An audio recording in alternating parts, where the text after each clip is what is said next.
Sumo, not from Clarence without getting into all the technical fouls, is wrestling, but with a bunch of fat guys trying to push themselves over. I think. It is only professionally practiced in Japan because in America we could watch it in a Waffle House for free. Cool Cat loves wrestling. It apparently existed as early as the year 1712, where being a fat ass actually took some work because food manufacturing technology hadn't developed and we actually ate food from the ground. Hell, it was a circus act to be morbidly obese, so sumo is kinda outdated today. The strict diet could be considered unhealthy from calorie quantity and not because they're eating McDonald's for breakfast, lunch, and dinner. Actually consisting of rice, broth, vegetables, and even beer. Lots and lots of it. But I guess if the signature diet is healthy or not is up to debate. I don't know, I'm not a dietitian, but a degree don't mean anything in today's world if we're being real. But regardless, at the end of the day, it's barely clothed, morbidly obese people harassing the shit out of each other. It's a stereotype-worthy art. I mean, it's still a thing, only in Japan, and is just one of those things you see in the background of episodes where characters go to Japan. It's literally in Cars 2 for about 5 seconds. That's how you know it's a cliche exaggeration of a foreign culture. So what happens when Americans decide that there should be a show out of this rather unorthodox competitive sport? Well, you get super duper sumos. Why do they have to be both super and duper? That's just gluttonous. Say, look at this. I've been cleaning out my nest, and I found an old book of my poetry. Hey, man! I'm so happy, so glad I want to check myself, pinch myself. Look at me, I love myself. And since that's where it's at, I don't want to get skinny. For what? I like the bigger heart that's within me. Super Duper Sumos was created by Kevin O'Donnell, who wrote a bunch of random crap that nobody cares about besides Rainbow Bright for you fats watching. Liberty's Kids, which I guess is somewhat liked for things you're forced to watch in school standards. But let's be real, you ain't putting this on when you get home. Martin is our friend, but only at school. The creator is presumably American. It takes heavy influence from Japanese culture, but was animated in Canada. But at least in America, it aired between September 22nd, 2001 to February 2nd, 2003 on Nickelodeon. Due to Nickelodeon only syndicating the show, it's not something you're typically gonna see on the top 10 most abysmal Nick shows. But trust me, if this were a Nickelodeon original, it would absolutely be on those types of lists. It only had 1 season, not 3, because Nickelodeon loves not airing new episodes for an eternity to try and hype up the fact that it's coming back without greenlighting more content to save money. Some sources say that in other countries it has 2 seasons, not that anybody cares. On Nickelodeon, it aired on a short-lived programming block titled Slam, which stood for Super Large Action Madness, obviously oriented around mostly action or edgier shows, trying to get all the kids that were emo cause of 9/11's attention, which also consisted of Speed Racer X, the later Hot Topic renowned Invader Zim, Butt Ugly Martians, Nickelodeon Robot Wars, and Men in Black the series. Now, before we even talk about the contents of the show, we have to address the elephant in the room, quite literally. You better think that fat and naked is the peak of comedy. Be sure to subscribe and ring the Taco Bell. That won't inflate the amount of empty subscribers who are never going to watch again, defeating the point of subscribing. I mean, they're morbidly obese and wear very little clothing. I just don't think it gets any funnier than that. Uh-oh, this had to be somebody's gay awakening. This was probably one of the first instances of what we call the writer's poorly disguised fetish we see in the modern day. Come on, are these characters really just super friends if they're hanging out naked all the time and slapping their asses together? There's probably something behind them we can't see in more ways than one. And I'm really not exaggerating. Was this really appropriate for children? Could they get away with this now? Were we just too distracted over George Bush not caring about black people? Another reason why sumo is a nearly dead sport is possibly because of the potential sexual undertones bones. Not that American wrestling doesn't consist of men rubbing their asses against the opponent. But, you know, they take steroids, they wear shirts. Okay, not always, but they a lot. The sumo's main combo move is where they slap their barely closed asses together. In fact, most of the promotional material uses this power move as, like, a reason to watch it. Oh, it's okay for children, they have a G-string on. I mean, like, the characters that are adults aren't technically shaking their asses in a sexual manner. This is the way of the fat. The characters love to use the word fat, like it's their religion, basically. You can smell the fat. Most honorable. It's just kind of copying the Force from Star Wars, but with fat. Your butt is trivial, paltry, dishonorable. Excuse me, Chemo. My butt has something he wants to say to you. In terms of talking about their giant assholes, they give the Charmin Bears a run for their money. I'll pick it up. They're clean. Cuz my hand is clean. Oh yeah, I'm Charmin clean. It also just kind of glorifies obesity to children in the process. Yeah, kid, you want to save the day? Eat 12 Boston creams. That won't give you uncurable heartburn for 5 days. The show ain't called Super Duper Hoochie Mamas, so I guess it's not technically softcore porn in a kid's show. Like, who made this shit? Deke Entertainment? Yeah, Deke made a show about man boobs and assholes. Do you see anything? Yeah, Booma's butt. And it's not pretty. It's very insistent on hyper-stimulating kids through giggling over nudity, and that is its greatest issue because that is 90% of the entire show without exaggeration. Now, like any kid during the prime of No Child Left Behind, I love me some Captain Underpants. And as I've said before, it is the peak of toilet humor because it actually had a point. It doesn't star a naked superhero for no reason. The titular hero is a hypnotized principal of a crooked Ohioan elementary school. The point of the series is to encourage children to question authority, given that many of the conflicts are a result of unfair treatment in public school. Highly exaggerative and lowbrow, but shockingly full of substance. Sumos is like another one of the most abysmal 2000s cartoons. The Nut Shack, which I've already discussed in extensive detail, but where the Nut Shack makes tons of dick jokes for no reason, this time, it's fat and naked. And yes, I'm seriously complaining about the Nut Shack in the year 2025, but it's a free country, suck it. Also, during the prime of No Child Left Behind, I love me some Total Drama Island, but I don't think I'd be laughing if Owen was naked in every scene. We get to stay, yay! We get to stay! Wait, why isn't the Quartering reviewing this show? These characters are not only cross-dressers, but they're also in a biracial, homosexual, polyamorous relationship. This is a pretty woke tune to my understanding. I'm the old norm. I want normal sumos. Oh yeah, the actual show. Now, there's been a ton of like wrestlers or martial artist cartoons over the years where the athletes are superheroes. You know, stuff along the lines of that. The creator, Kevin O'Donnell, has writing credits for Pro Stars, an infamous both athlete and superhero show starring Michael Jordan, Wayne Gretzky, and Bo Jackson. O'Donnell also has an executive producer credit on Hulk Hogan's Rockin' Wrestling. So I imagine Donald just copy-pasted elements from these two shows that he also worked on, superheroes and wrestlers together. Our heroes being the main trio of Booma, Kimu, and Mamu. Mamu can't put down the cup.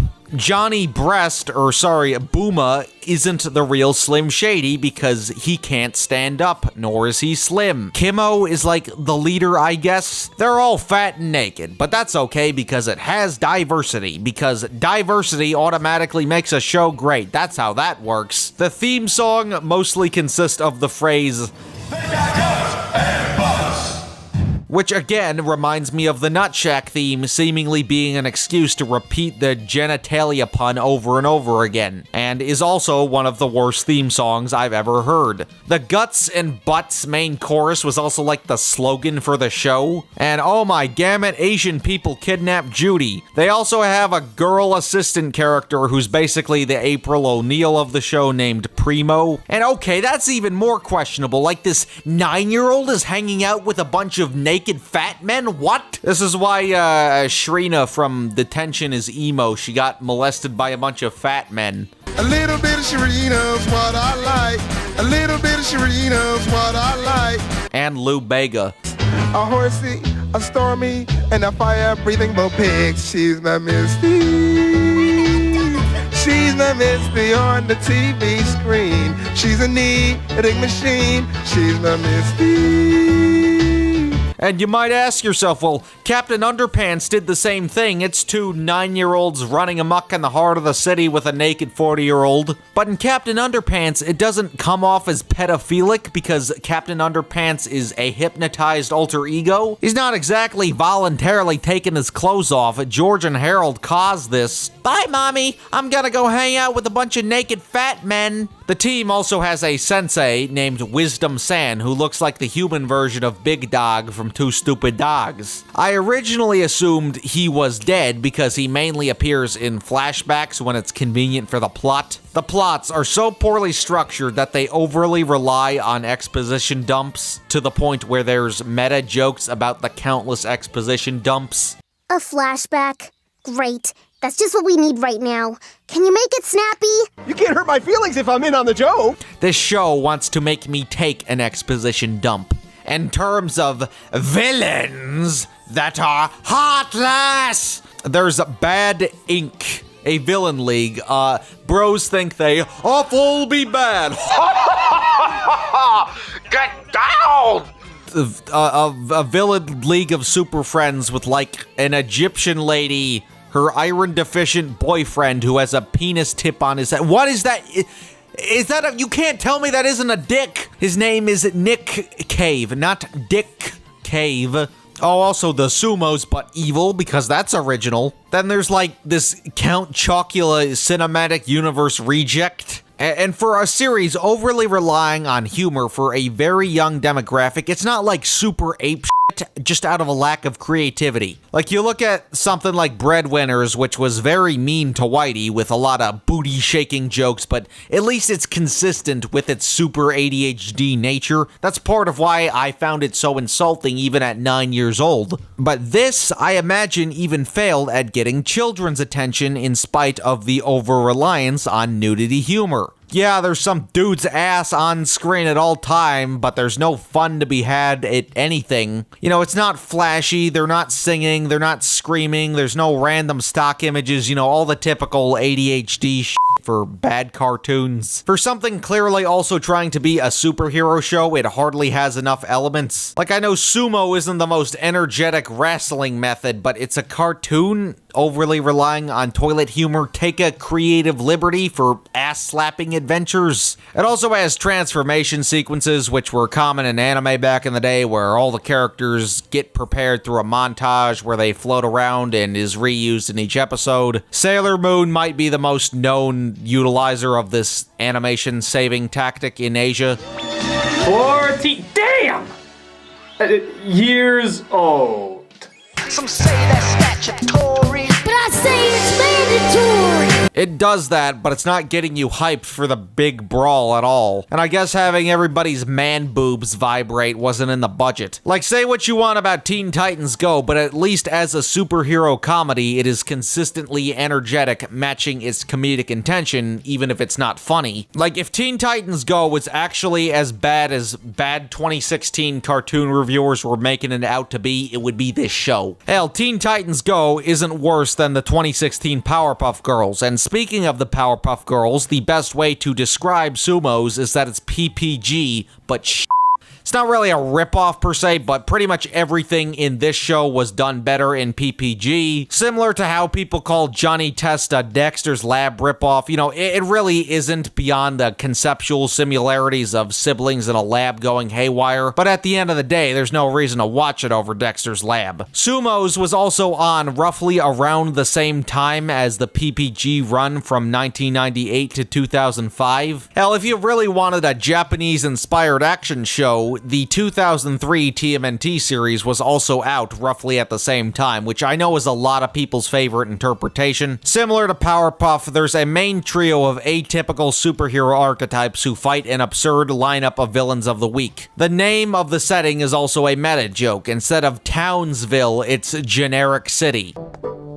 As mayor of Generic City, I would like to pin you with this Medal of Honor. And you guessed it, Generic City has a mayor. Now, if you ask me growing up, the villains were the highlight of the Powerpuff Girls for me growing up. Like, I always found those characters far more memorable than the main trio. Maybe it's because I was watching a show with female leads and was embarrassed deep down. I don't know, I don't remember, but I always just remember liking the villains more. And many of the reoccurring series antagonists have iconic designs nonetheless. Yeah, that's all there is to say about Super Duper Sumos. It's the Powerpuff Girls, but / Teen Titans Go if it had no redeeming qualities whatsoever.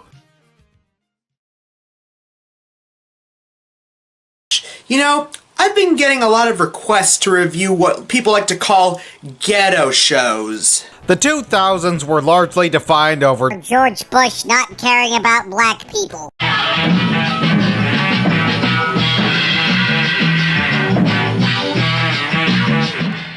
Mr. President, you are underestimating his power.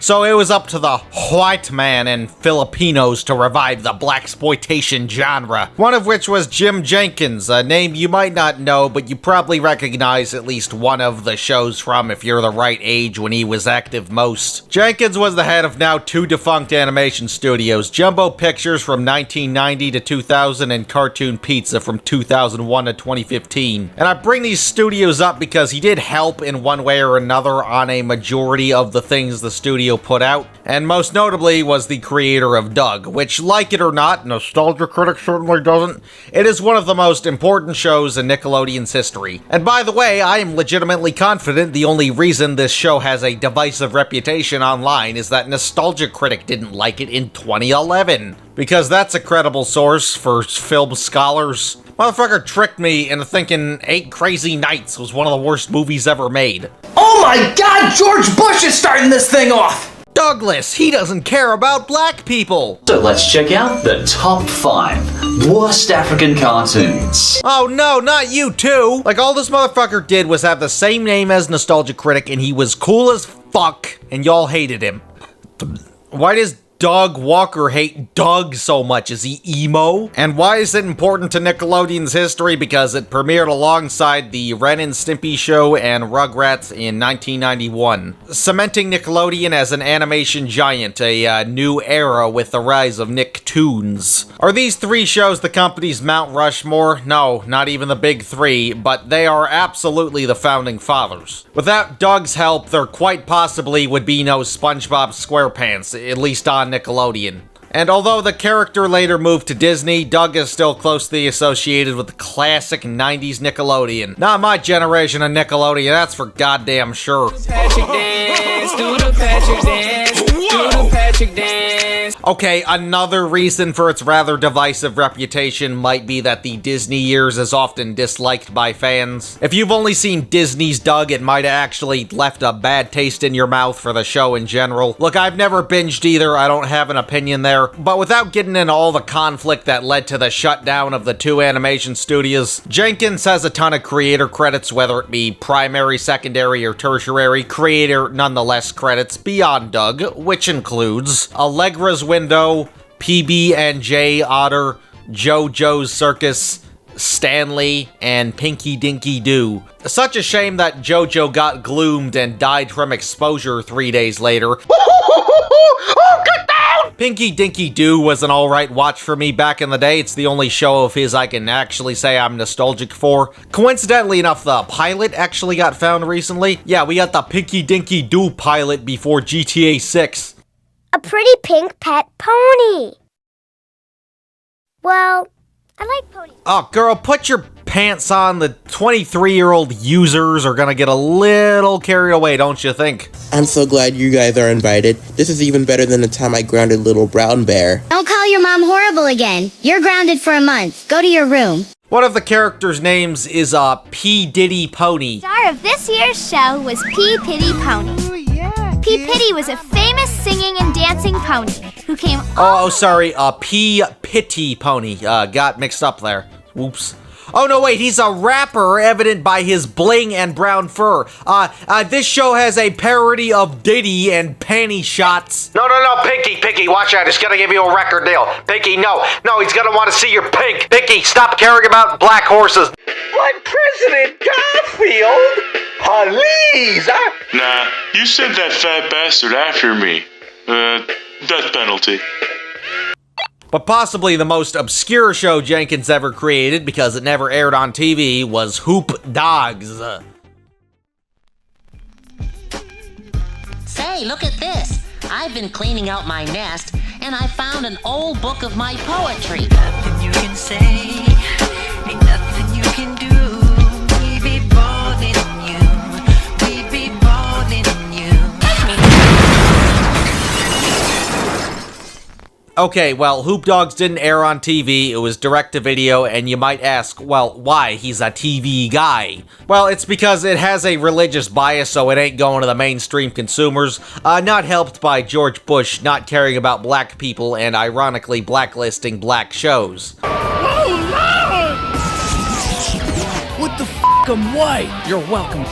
Now, for a title like Hoop Dogs with a Z, you'd expect it to be a bad ghetto show. Like the Nut Shack or the Slim Shady Show or the Trap House animated series. Down there, man, what in the fuck you doing, old goat mouth ass nigga? The nay-nay nigga. Why? Cause the trap made 30 stacks today, nigga. Or El Hugoney's failed test pilot duology Green Money Weed Connection. He gives me his Oreos and I start eating. Got milk, nigga? You got some fucking milk? Or the Friday animated series that didn't even have Ice Cube or Chris Tucker. Okay, first they couldn't even get Chris Tucker back for the second and third movie, and then they make a show without the two main guys? What's even the fucking point? No wonder it bombed. And with its title, you'd be correct in its assumption of being urban, but I'd like to call it more ghetto adjacent. It's a Wigger show. Also a religious Wigger show. Because when I think American media with canonically low-class settings, I think white people. So it's a black show made by a white guy, but not an epic one like the Cleveland show, and it's also Christian. But if you're making a show about a kind of neighborhood and you're not from inside the neighborhood, it's gonna be pretty obvious. Which wasn't insensitive of Jenkins, but he had no knowledge of the stories he was trying to tell. I mean, like, I guess they play basketball and they got that dog in them, and dog is spelled incorrectly. Sheet, I don't think it gets any more hood than that. It's a slam dunk. How about you slam some lasagna into the oven and then dunk some crack on it, you fat fucking mutt? Hoop Dogs was advertised as a comedy series for families inspired by the 10 Commandments. So I guess they wanted to make one commandment per episode. You can fill in the blanks about the plans. Hell no. I don't want to learn about the Bible from some fucking poodle. But it only had 4 episodes, probably because it sold abysmally. It was also CG because VeggieTales, let's be real. You were on thin ice for VeggieTales ripoffs too, Hoop Dogs, damn it. However, it was originally supposed to be in 2D like the majority of the Jenkins catalog. At the end of the first episode, we do get to see 2D animation during a conclusive Bible story detailing how Moses received the 10 Commandments, with a much more Doug-adjacent art style, which is a much better look. It's not the most unique thing thing, but it's the thing they've mastered the most. You can tell this came out like 20 years before it became standard for adapting 2D characters into 3D by limiting their dimensions despite CG graphics. Like Fairly Odd Parents: A New Wish or the Peanuts movie where, yeah, it's 3D obviously, but the characters' perspectives never go beyond 2D. This recent trend is an example of working smarter and not harder, and Hoop Dogs does not work smarter. If you don't, it'll look like shit. That's why the Drake Bell live-action Fairly Odd Parents CGI looks like complete shit because they weren't cautious about the dimensions. Yo, man, it's gonna be so cool, man. We're gonna be bumping, man, trying to help the boys out. You know how we do it. You feel me, dog?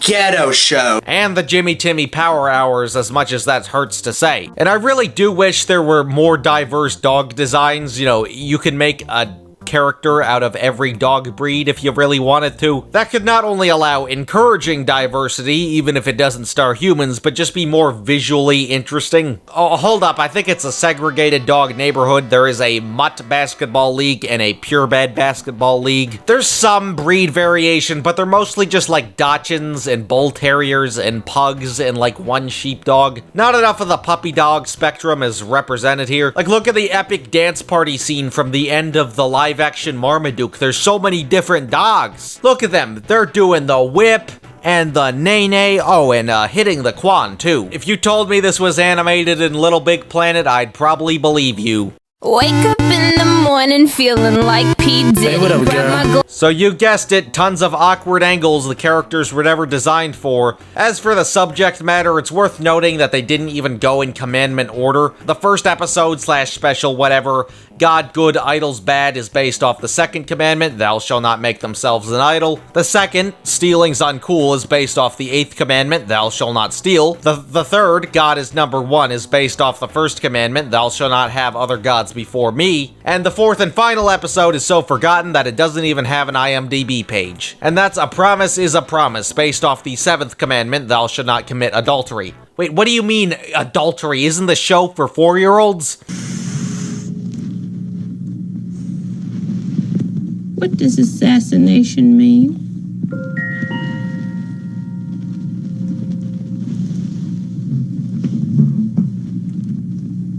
Have you heard that word a lot today?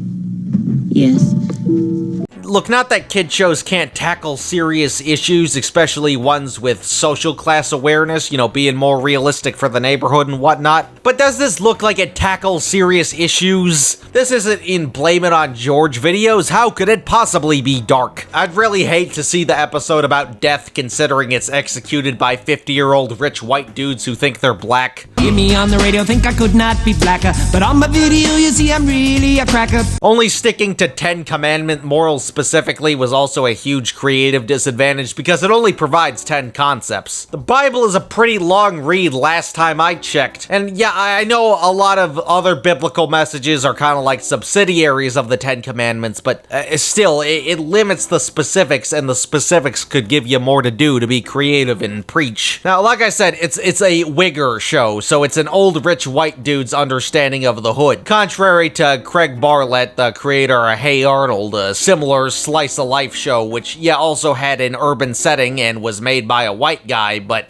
it was sparing urban representation. He's the Eminem of Nickelodeon cartoonists. Yeah, he could probably get away with reciting the Nick or Treat commercials if he really wanted to. That's how you should be answering your phone all morning if your postcard is in and you want to be one of 1,000 lucky winners. But don't just sit there waiting for your phone to ring. Keep watching for Halloween episodes of your favorite shows.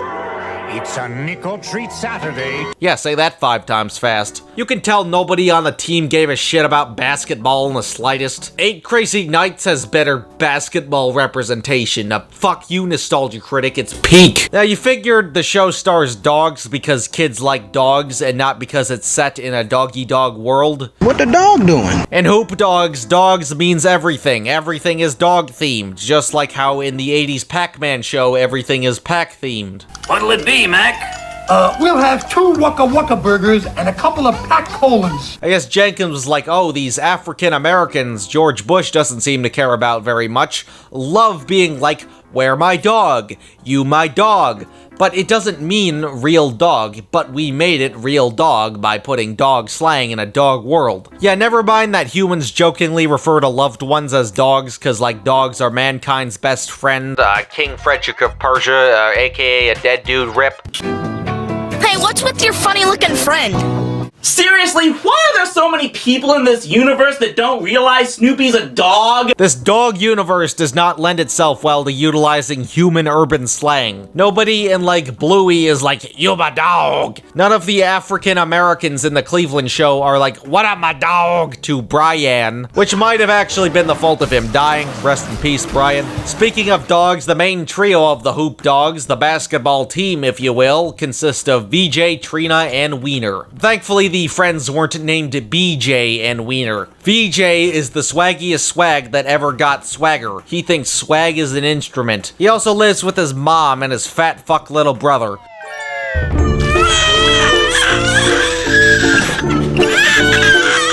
And his grandpa, who is just Uncle Remus Dog Edition. We were in slavery. Yo, I'm a fucking homosexual. What? You see, this show was actually pretty progressive. Look at the mom's haircut. For once, we have a show where the white parent is the one missing. Wiener has glasses and Trina is a girl. Thankfully, Wiener is not a girl because that would be woke. The lecture or plot of the first episode, teaching the 7th commandment, sees the Hoop Dogs worshipping a musician. Mad Doggy Dog, who's a really bad dude. You shouldn't listen to him. You should listen to the Doug theme song so I can have more money, my fellow African Americans. Thou shalt not worship idols, but he hit both towers? Mad Doggy Dog is like Bootsy Collins, except he talks like an old white dude's imagination of Snoop Doggy Dog, his original stage name. He's supposed to be like a portrayal of like the satanic panic 80s glam rockers, despite clearly being Bootsy Collins, a 70s P-funker. He also plays like G-Funk like an 8-Dog, no relation to Snoop. Dog, a chillin' dog, so bow wow down to Mad Doggy Dog. Yeah, feel the fire. Bow down, bow down. So if you want to rap and be real cool, then think a cool cat and the rhymes will come to you. Some rappers talk about crime and violence, but the real OGs preach that peace is power. Derek Savage? Hey, go back to the freaking Wonder Years, you piece of shit. Like you realize there's like more than one genre of black music. Why'd you have to combine them all? Look, you kids say I'm nitpicking, but I don't know. It kind of seems like Jenkins didn't study enough African Americans. So why is Bad Doggy Dog a bad influence? Because he doesn't look like he does on stage in real life in false iconography, I guess. Even though that's just makeup and costumes, what does that have to do with morality? Did he piss on his mom's bed? Why is he a bad dog? Is Elton John a bad person for wearing Nike off stage? According to this shit, yeah. Where are the scenes of him being a bad person according to the show's own logic? Like, yeah, obviously he doesn't look like that. I guess VJ was too distracted by his swagger. But oh no, the epic satanic concert on VJ's mama's birthday. Also, oh no, scheduling conflict involving celebrity worship. Kinda reminds me of a film that takes place less than a year after the September 11th terrorist attacks. Why couldn't they do something like have Trina, the girl, like idolize some like Disney Channel whore pop star who like has a ton of Photoshop and makeup in the magazines, you know, get her feeling really insecure but then learns that she doesn't actually look like that or something? Okay, but one thing you gotta give the show credit for is that this Christian show is actually willing to make fun of bad Christian shows, with a reoccurring duo of televangelist hosts in universe. Chad Dimple and Rebecca Rose Nestor Eve, the Krusty the Clowns of the universe. But narratively, they're kind of like Scudworth and Mr. B from Clone High, or Dr. Doofenshmirtz and Perry the Platypus from you know what they're from. Hey, where's Perry? Perry!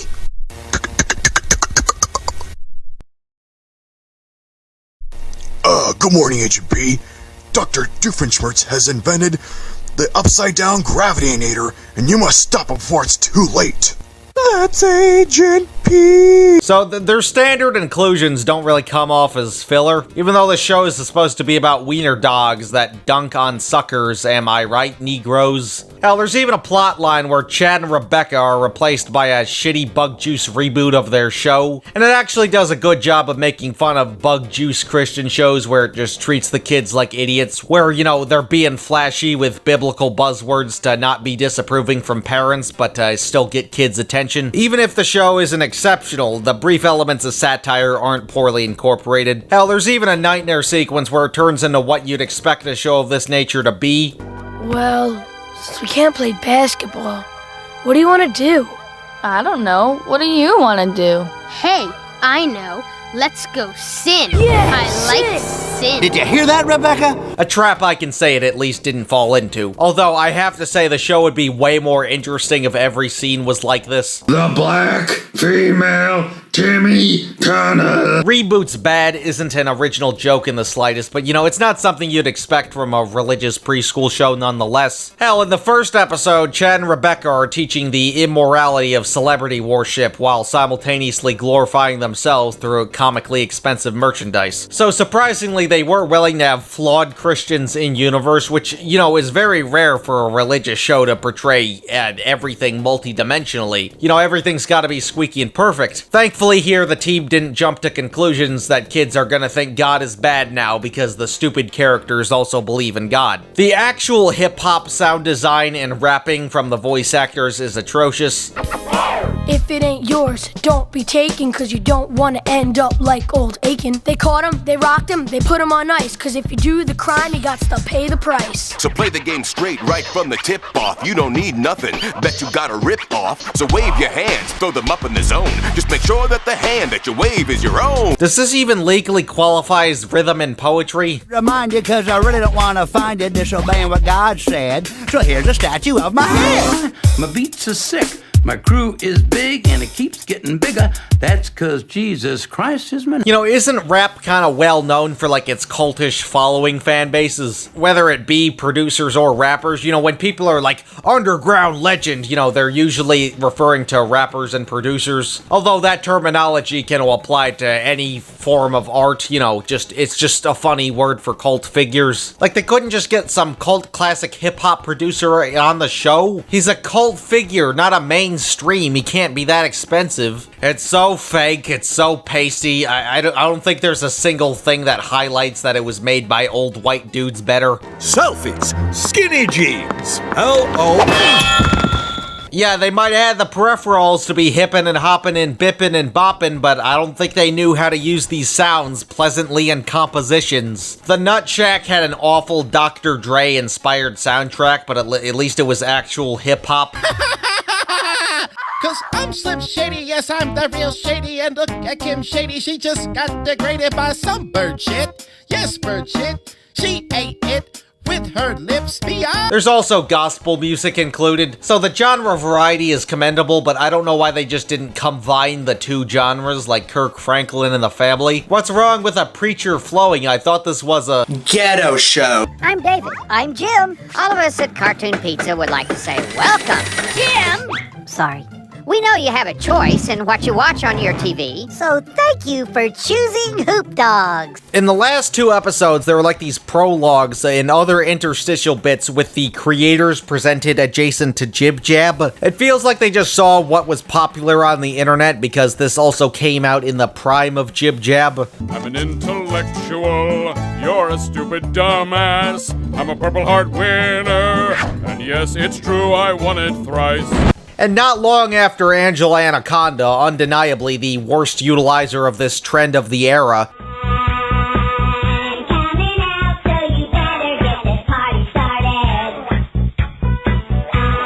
okay, second worst. And much like Angela Anaconda, this would be an appropriate art direction for an MTV stoner comedy, but not a show for kids who can't wipe their ass. And what kid is gonna be like, oh shit, it's Jim Jenkins and David Campbell from Jumbo Pictures and Cartoon Pizza! You know how famous of a cartoonist you have to be for kids to care about the creator and not just the characters. The girls in my first grade class were obsessed with Hannah Montana, not the creators of the property, Michael Poirier's Rich Corhell and Barry O'Brien. And by the way, I thought this was supposed to be a ghetto show. If you're gonna have like an introductory narrator, surely it would be a person of color. Like, that's clearly who you're targeting. Shouldn't you use a part of the target demographic to introduce the show since you're not a part of it? Coca-Cola got LeBron James for the Sprite Cranberry commercial because it's a brand that targets a certain race of people. Not that it's like racially insensitive for him to be in this role, but kids don't know who you are and you're not from any hood. It's not a racial issue, it's an irrelevance issue. Love thy neighbor. Nah, fool, those little piggies might be taping. Fuck those police punk.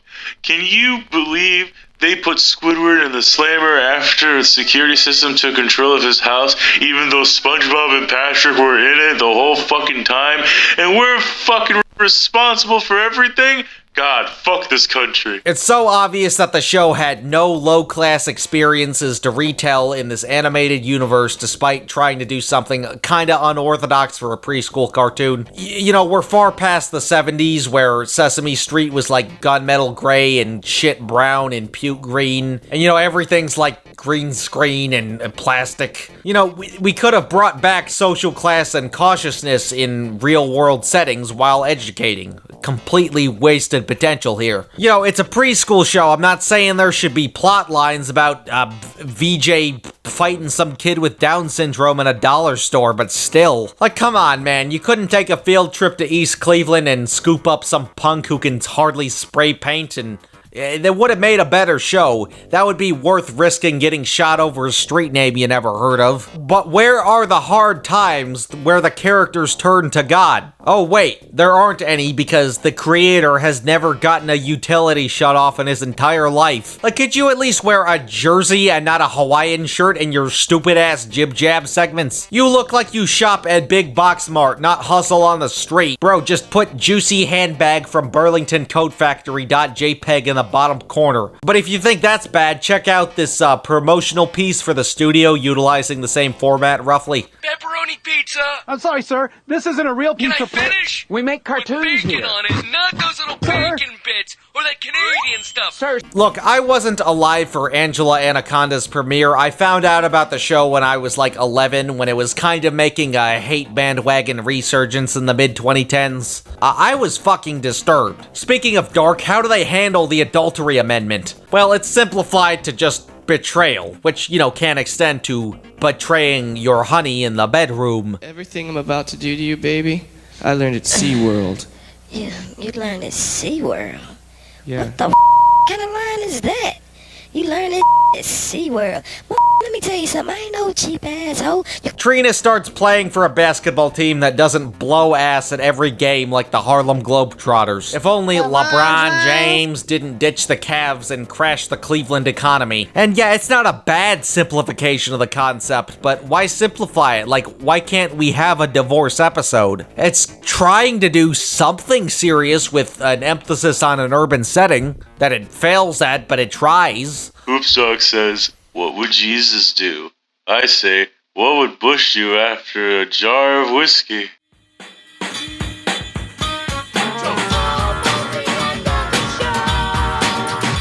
This is a weird show, not just in concept, but the actual quality. Like, you'd expect it to be complete fucking dog shit. It's not complete fucking dog shit, but its bad parts are just memorably bad, so you're gonna remember the bad, weird shit way more than the actual redeeming qualities, which it does have, but are kinda hard to acknowledge in comparison to yada yada yada. I need a drink too. Definitely not with substances.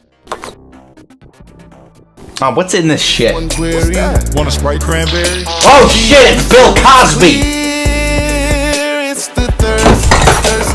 Hi, my name is... What? My name is... Who? My name is... Slim Shady is a profound alter ego of rapper Eminem. My hat looks like a normal one, yours looks fucking weird. I'm still wondering, are you and Jake queer? In fact, you may recognize Eminem by the character and not his legally trademarked stage name. Eminem, the guy, needs no introductory, but some of his statistics and history do. The alter ego of Slim Shady being a comically violent and outrageous persona. It is often explicitly clarified if Eminem is rapping as Slim Shady or himself, whether it would be from a lyric or album title. The differentiation is utilized as a satirical vehicle for exploring more sensitive subject matter. To assure Marshall Mathers III, the actual guy, is clarifying to the audience that he does not condone the described behavior, taking a villainous alter ego for an extra step to clarify what and what isn't satirical commentary, the character often not being utilized for serious social commentary. At the time, this was viewed as an innovative method of distinguishization. Did Eminem invent the concept of going full Pee Wee Herman on the beat? No, not even close. But he did make alter egos a more respectable act of a profession. Now I am Slim Shady. I'm going to fuck your lady. Taking extra efforts to establish when it's a joke or to create narratives. NWA might have been highly exaggerative and is the reason we're allowed to swear all the time in music today, but there was never a narrative effort to assure they didn't condone the behavior, such as killing law enforcement. You can still tell if it's a joke, but the contributors are referred to by their actual legal stage names. Slim Shady allowed a distinctive split for author's purpose and tone. This villain is truly heartless! Some may consider Eminem to be the greatest rapper of all time, and he is the most commercially successful rapper of all time. Even rap music was stolen by the white man. And in 2023, he surpassed Led Zeppelin as the 10th best-selling artist of all time. But this consensus and statistics raise the question, is he actually the greatest rapper of all time? You ain't got a curse to be a dope rapper. Most of these dudes is Johnny Depp's. Good actors. If you ask me, no, not even close. Not one of the best to ever do it. Not even top 30. That might have gotten you jumped 20 years ago, but I don't think it's that unpopular of a consensus today. Perhaps he was kind of a fad with substance for once, like he was overhyped in his prime, but not because he was bad in general, which is not common. Now, I'm gonna get some shit for this, but I personally do not consider him one of the greatest recording artists or rappers of all time. And I don't think it's an unpopular opinion to say that there is a massive discrepancy between good Eminem and bad Eminem. What could be considered good and bad is extremely debatable, but only the most insane dick riders say that he has no bad projects whatsoever despite remaining active. The most common consensus I have personally heard, and one I agree with, is that the second, third, and fourth commercially released projects were the great ones. Although the order is debatable because 1996's Infinite is not officially digitally available outside of its title track, many arguing that this project is professional but it is not commercial. It's not a mixtape because it is polished and original material, but it's not commercially available enough to be considered a legitimate album, arguably. It was independently released and has since entered copyright hell, and what little commercial traction it did get was initially unsuccessful. So if this counts as a mainline discography project between fans is debatable. Hell, it could even be considered album 0. So that's subsequently gonna lead people to argue that the first 3 or second, third, and fourth, depending on your order, were the best. Speaking of the first 3 or second, third, and fourth, depending on your ordering preferences, the Slim Shady LP in 1999, the Marshall Mathers LP in 2000, and the Eminem Show in 2002 are the only fantastic full-length projects, if you ask me. And even the people who like his material outside of these 3 likely agree that this was the peak of quality for the discography. Because not peak doesn't mean bad, but it's still not the best there is to offer. The rest of the discography is often regarded under varying levels of flawed. Hell, I've heard people say he's the only artist that has a definitive album for every letter grade, ranging everywhere from fine to how the fuck did this get past quality control, what the fuck? And I swear this perception around his quality as an artist is relevant because it was crucial to his public image. Whatever you personally consider good Eminem and bad Eminem to be, there's a good chance that the bad outweighs the good. And if you only hear the bad stuff, which statistically you're more likely to, just from sheer quantity, it might just leave a bad taste in your mouth in general over the guy. In fact, that used to be my opinion of him. I just hadn't heard any of his actually good material, because so much of it is dog shit. Now, I will admit I'm a little biased because I find fucking kidney stones more pleasant than Eminem, but this entire show... To suggest that he has one of the most stacked discographies is insane dick riding, but the good stuff is still good. And even if he drops another disposable project, whatever people consider good Eminem will always be cherished. But I don't think 3 unforgettable albums is enough of the quality and quantity balance necessary to be considered one of the greatest of all time, whether a rapper or a recording artist. Like, 3 beloved albums doesn't mean that he's bad in general at all, but to be the best of the best in an entire art medium or genre or history, yeah, that's a stretch. Hey, that's still better than Snoop Dogg's one beloved album. He might be the most famous, but that's because he'll only do any random bullshit for money. It's impressive that with only 3 beloved albums and 9 other albums with varying reception that he gave Frank Sinatra a run for his money with his 59 albums and Elton John a run for his money with his 32 albums. But to reach that quantity and quality balance, it better be in the double digits or pretty damn close to it if you're crowning somebody. So despite having an exceptional prime, no doubt, roughly from 1999 to 2004, commonly argued, he is kind of a joke today. He is a mixed bag artist that eventually resulted in a mixed bag consensus of a career. Shock G's alter ego Humpty Hump will always be better than Slim Shady, and I will take that to the grave. Look at his nose. So yeah, Eminem is a deeply flawed artist, no doubt. How flawed? Extremely debatable, but undoubtedly flawed. Unless you're an insane dick rider. But what if this undoubtedly flawed artist was involved in a project so bad that only the most insane dick riders of insane dick riders defend it? And it wasn't an album. Say,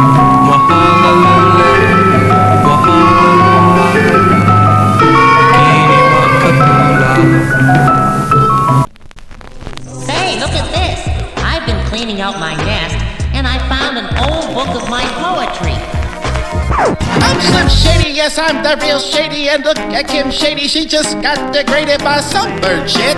Yes, bird shit, she ate it with her lips beyond.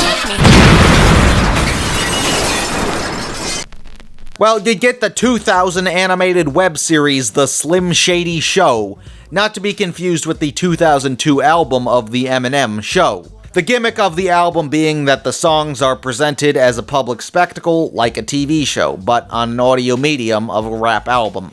No shit, Sherlock. But nobody seems to remember the animated web series that was much closer to the actual concept of an actual Eminem show. And if you decide to include internet animation as a fair comparison to television animation, then The Slim Shady Show is easily the worst animated series ever made, and I am not fucking exaggerating. It is a damn close third place behind the Lovettes and Life with Grandpa, if you know what I'm talking about. I am not fucking exaggerating. If you're like 70 years old, Marshall Mathers is Eminem's legal name, and it is a well-known legal name for celebrities whose professional stage name doesn't feature any of the same words as the legal name standards, I guess.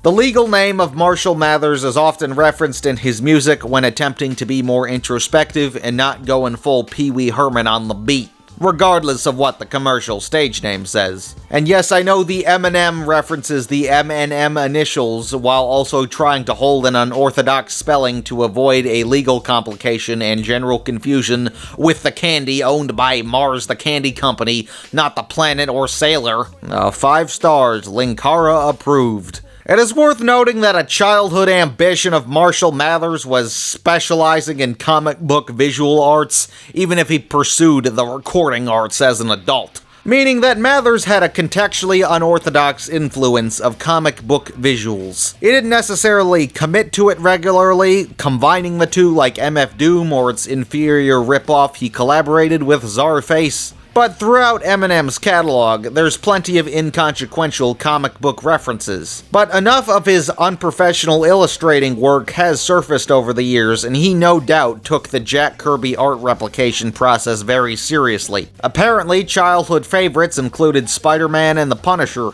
And Spider-Man often has an urban, or as the nerds say, street-level settings in conflicts, and the Punisher is a famously more violent, street-level anti-hero. And the settings and personalities of these two characters could have encouraged incorporating shock value in canonically low-class settings into his storytelling found on Eminem albums. There's also been a ton of inconsequential references both in lyrics and music videos, although definitely more Marvel than DC, most recognizably having an old-school Robin parody outfit under the alias Rap Boy in the music video for Without Me in 2002, and returning in Houdini in 2024. And given Eminem's street cred in pop culture, and not just actual street cred, he was able to collaborate with Marvel a multitude of times. Who could forget the stupid-ass Venom theme song? Definitely the second biggest joke targeted at Eminem in recent years, the first being his support of the NFT economy when that was still a thing. But Venom, Venom, Venom, Venom, Venom, Venom. That movie theme song is fucking hilariously bad. The greatest rapper of all time, folks. You might have seen an image floating around of Spider-Man standing in confusion in opposition to Eminem. Yeah, that's not a shitpost with a ton of time put into it. That's an actual comic book cover. Its shitpost status only increasing its worth as a collector's item on top of being a celebrity crossover. Hell, Eminem and the Punisher have officially teamed up, and Tony Stark even visited Marshall Mathers' childhood home. A lesser recognized female Spider-Man, Silk, is canonically an Eminem fan, and Gwen Z is trying to cancel her, clearly. Eminem, no doubt, loves old school superhero comics, and that's a love for a visual art, despite being a debatable master at a recording art. So it's not surprising at some point he wanted to or agreed to making a visual art, that being an animated web series in 2000, when Eminem was still arguably at the height of his career. The Slim Shady Show dropping in October of 2000, apparently, not long after the beloved Marshall Mathers LP in May. Oh yeah, some sources say that the show also came out in 2001. I don't know if that refers to the whole catalog or just some episodes, but regardless, Eminem was still at the height of his career unanimously. The show was created by Marshall Mathers III, but there are also some additional production credits for Paul Rosenberg and Stuart Parr. Rosenberg is Eminem's manager and a former CEO of the renowned Def Jam Recordings. Rosenberg has made appearances on album skits under just his first name Paul, and has a self-titled skit in the Eminem Show album, and has been mentioned by other rappers. That's a name you've probably heard if you like any public affiliate of Eminem or Def Jam. Stuart Parr was a producer for other Eminem stuff like live concert DVDs, as well as 8 Mile and 50 Cent's Get Rich or Die Tryin' (parentheses the movie). But Parr doesn't really have any notable credits outside of production on non-album hip-hop media. So did Marshall not think to get some consultancy from somebody who, I don't know, maybe made a cartoon? He's fucking Eminem in his prime. He can clearly afford top-shelf animation producers. What the fuck is your manager doing co-producing this cartoon? Yeah, I'm sure he watched some Daffy Duck growing up, but what the fuck does he know about cartoons? Look, I get the trio are probably all friends, and Rosenberg, no doubt, has a nice ring to it. That's why it's been used in songs, but talent managing and Def Jam managing really isn't a creative job. I mean, like, at least they got a guy that helped on some other Eminem and 50 Cent visual media, which I guess is a visual art, but not really animation. Okay, well, there is like one person with a somewhat professional animation portfolio involved in the show. Mark Brooks, who would go on to direct some episodes of Adult Swim's Metalocalypse. Oh, okay, that's something. He also directed a failed pilot titled The New VIPs, which Amazon Prime released as a short. This was a part of a streaming campaign where Amazon released a bunch of pilots. Spoilers, it's fucking Brickleberry, but with like an office job setting and a little bit of cop Brickleberry. It fucking sucks. So I guess this animated show does in fact have an experienced animation director, except the director is just an executioner. And yeah, a lot of the time creators also write and direct and whatnot, but the only person with an animation background just directed and didn't lay the groundwork for anything else. Like, at the very least, Mark Brooks could have been a creative consultant. Due to the Slim Shady show being an early internet show, a lot of its information has been lost to time or was just never available to begin with. As the title suggests, it loosely adapts the Slim Shady character and universe for an episodic format in a visual medium, a more direct approach to storytelling. Adapting a universe you have to put together through cues on albums. On top of the Slim Shady alter ego, the show would also include a prepubescent Marshall Mathers, both simultaneously existing, which isn't supposed to be questioned cause it's a cartoon, why the hell not? And it's not actually a bad idea for executing the exaggerative nature and massive discrepancy between Slim Shady, the fictional character, and Marshall Mathers, the actual guy. The show would also adapt the character of Ken Kniff, a homosexual prank caller. The character was created and originally portrayed by underground Detroit rapper Aristotle. However, due to inferable disagreements of the comedy act's representation, Marshall himself would take over for the voice of the character on future appearances. These conflicts are inferable because Aristotle would release the mixtape of The Ken Kniff Show in 2002, in which the character is confirmed to be a pedophile.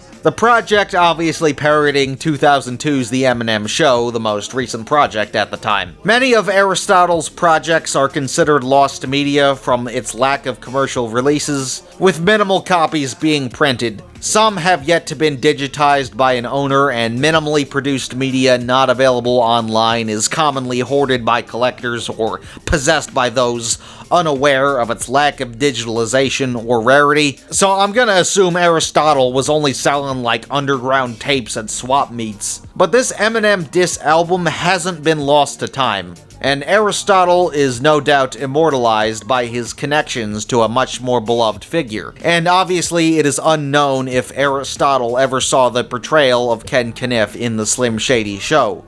If you ask me, the voice change between Ken Kniff isn't super noticeable because the voice is super exaggerated, and the less human it is and the more exaggerated it is, the easier it is to replicate. After the Slim Shady LP, other appearances of Ken included a self-titled skit on the Marshall Mathers LP, Curtains Close on the Eminem Show, Underground on Relapse, Wicked Ways on the Marshall Mathers LP 2, and Guess Who's Back on the Death of Slim Shady, as well as some other unreleased material and promotional tape exclusive songs and skits, such as Cock Massage from the Slim Shady LP promo tape, Tylenol Island, an unfinished leak featuring Missy Elliott and Timbaland, the skits Man with a Van and Rex from the Marshall Mathers LP snippet tape. Yeah, I guess Ken Kniff was the unofficial spokesman for promo tapes, as well as I Kissed a Boy, a juvenile parody of Katy Perry's I Kissed a Girl. Like the taste of his hairy fat dick. I kissed the boy From the unreleased project Before the Relapse, a collaboration with DJ Hayes and DJ Capcom. So by far, the most prominent secondary fictional character in the Slim Shady verse would be included for the Slim Shady animated series. Some original characters would also be created for the ensemble, including Big D, a token black guy. Now, Eminem has the N-word pass, no doubt, but does he have the visual N-word pass? Yeah, probably, but he didn't use it sparingly. Crime, racism. Subject, African Americans. Big D would also be Slim Shady's partner in crime, I guess, often encouraging Slim's behavior to Marshall Mathers' disapproval. Oh, and like 90% of his dialogue is screaming for no reason. Don Johnson CDs! The fuck? Throw that shit out! Big D also has a younger brother, mother, and father with like one scene each, and they're all the same character. There's also the token stoner Dave and the token girl Susan, often nicknamed Sue. Yeah, you know, with like every animated series ever, I always feel like there's that one motherfucker that will not stop posting about that one female character. The fucking receptionist from fucking A Wobot's Christmas. Sure, okay, whatever. Sky's the limit when you don't give a shit. Susan is the first girl character in fiction to be nobody's waifu. The design is that bad. You ever seen somebody thirsting over this obscure female character? No, that's how bad she is. So what misadventures do they get up to? Well, first, let's talk about the elephant in the room. This has some of the worst art direction in any visual art ever. In fact, that's probably why Susan is nobody's waifu. Now, the show canonically takes place in Detroit, Michigan, Mather's hometown and one of the biggest shitholes in America if you're not from the States. We're not Detroit! We're not Detroit! So obviously, with a canonically low-class setting, the environment shouldn't look pretty. Oh wait, it's a cartoon. It has to be strategically gritty, balancing the social class to get the point across, but still be watchable visually. But this show has zero strategy in being visually grotesque, and shit without strategy is just shit. Like, I cannot believe how repulsive this is. There's like 3 fucking colors. It's like gunmetal gray, puke green, and shit brown. The big 3 of bad video game graphics, except this isn't a game. Like, where did they get these fucking color shades from? Why are they so dark? Did they just want to save time by not shading colors and just getting darker shades? Look, I've never used the technology that the show was likely made on, well, because I wasn't alive. But something tells me they didn't take like 10 seconds to add a second black layer and then cranking the black's opacity down just to get a darker shade and just fucking darken the whatever. At least in my day, that's like 10 seconds per swatch. Come to think of it, maybe they pulled up the standard American color hex and sorted through all 16 million different shades and specifically devised every shade and compromised it down to the most puke shades and primary and secondary colors in reference to the standard color palette. Hell, they probably named the fucking swatch collection Suffocating Infants for shits and giggles. On the DVD cover, the sky is the same color as the ground. The coloring, at least on an exaggerative principle, kind of reminds me of, like, Good Simpsons, but, like, none of that Brad Bird precision, you know, just negative 10%. The character designs of Slim Shady and Marshall Mathers especially are so disproportionate. It looks like everybody's hairline is receding, the foreheads are so damn close to the same amount of space as the facial features. Like, was the face shape just fucking duplicated and merged with the heads? Now, I'm not gonna hate on comically disproportionate designs. Stuff like Fairly Odd Parents around the same time had way larger head than the bodies, but there's enough thought to the point where it doesn't look like fucking Big Mouth. You know what, Cosmo and Wanda? What, Timmy? Out of all the wishes I've ever made, there's one thing I've always wished I'd wished for. What's that, Timmy? I wish the great state of Israel had 20 billion more dollars. I'm Crisp, the crisp new cereal from outer space. J. Ward Studios back in the day was honestly the fucking king at comical, disproportionate character designs. God damn it, they need to make Captain Crunch look like this again. Intentional disproportion can be very charming, but it requires strategy. And if there isn't charm to it, then I don't find it appealing. There's no charm in these characters' disproportions, it's just ass proportions. Why is Slim Shady's head so fucking detailed? Like, I get there was a real face you could reference, but why did you have to put every fucking facial attribute on it? Jesus Lord! Now, given Marshall Mathers' comic book influence, it's likely that there was an attempt to combine comic book standards and 2000s digital animation standards, or slash standards of the era. And I don't know about you, but I am a 2000s-ish thick outline, simple geometry, cartoon character supremacist. Fuck Bean Mouth, fuck that Chuck E. Cheese CGI shit.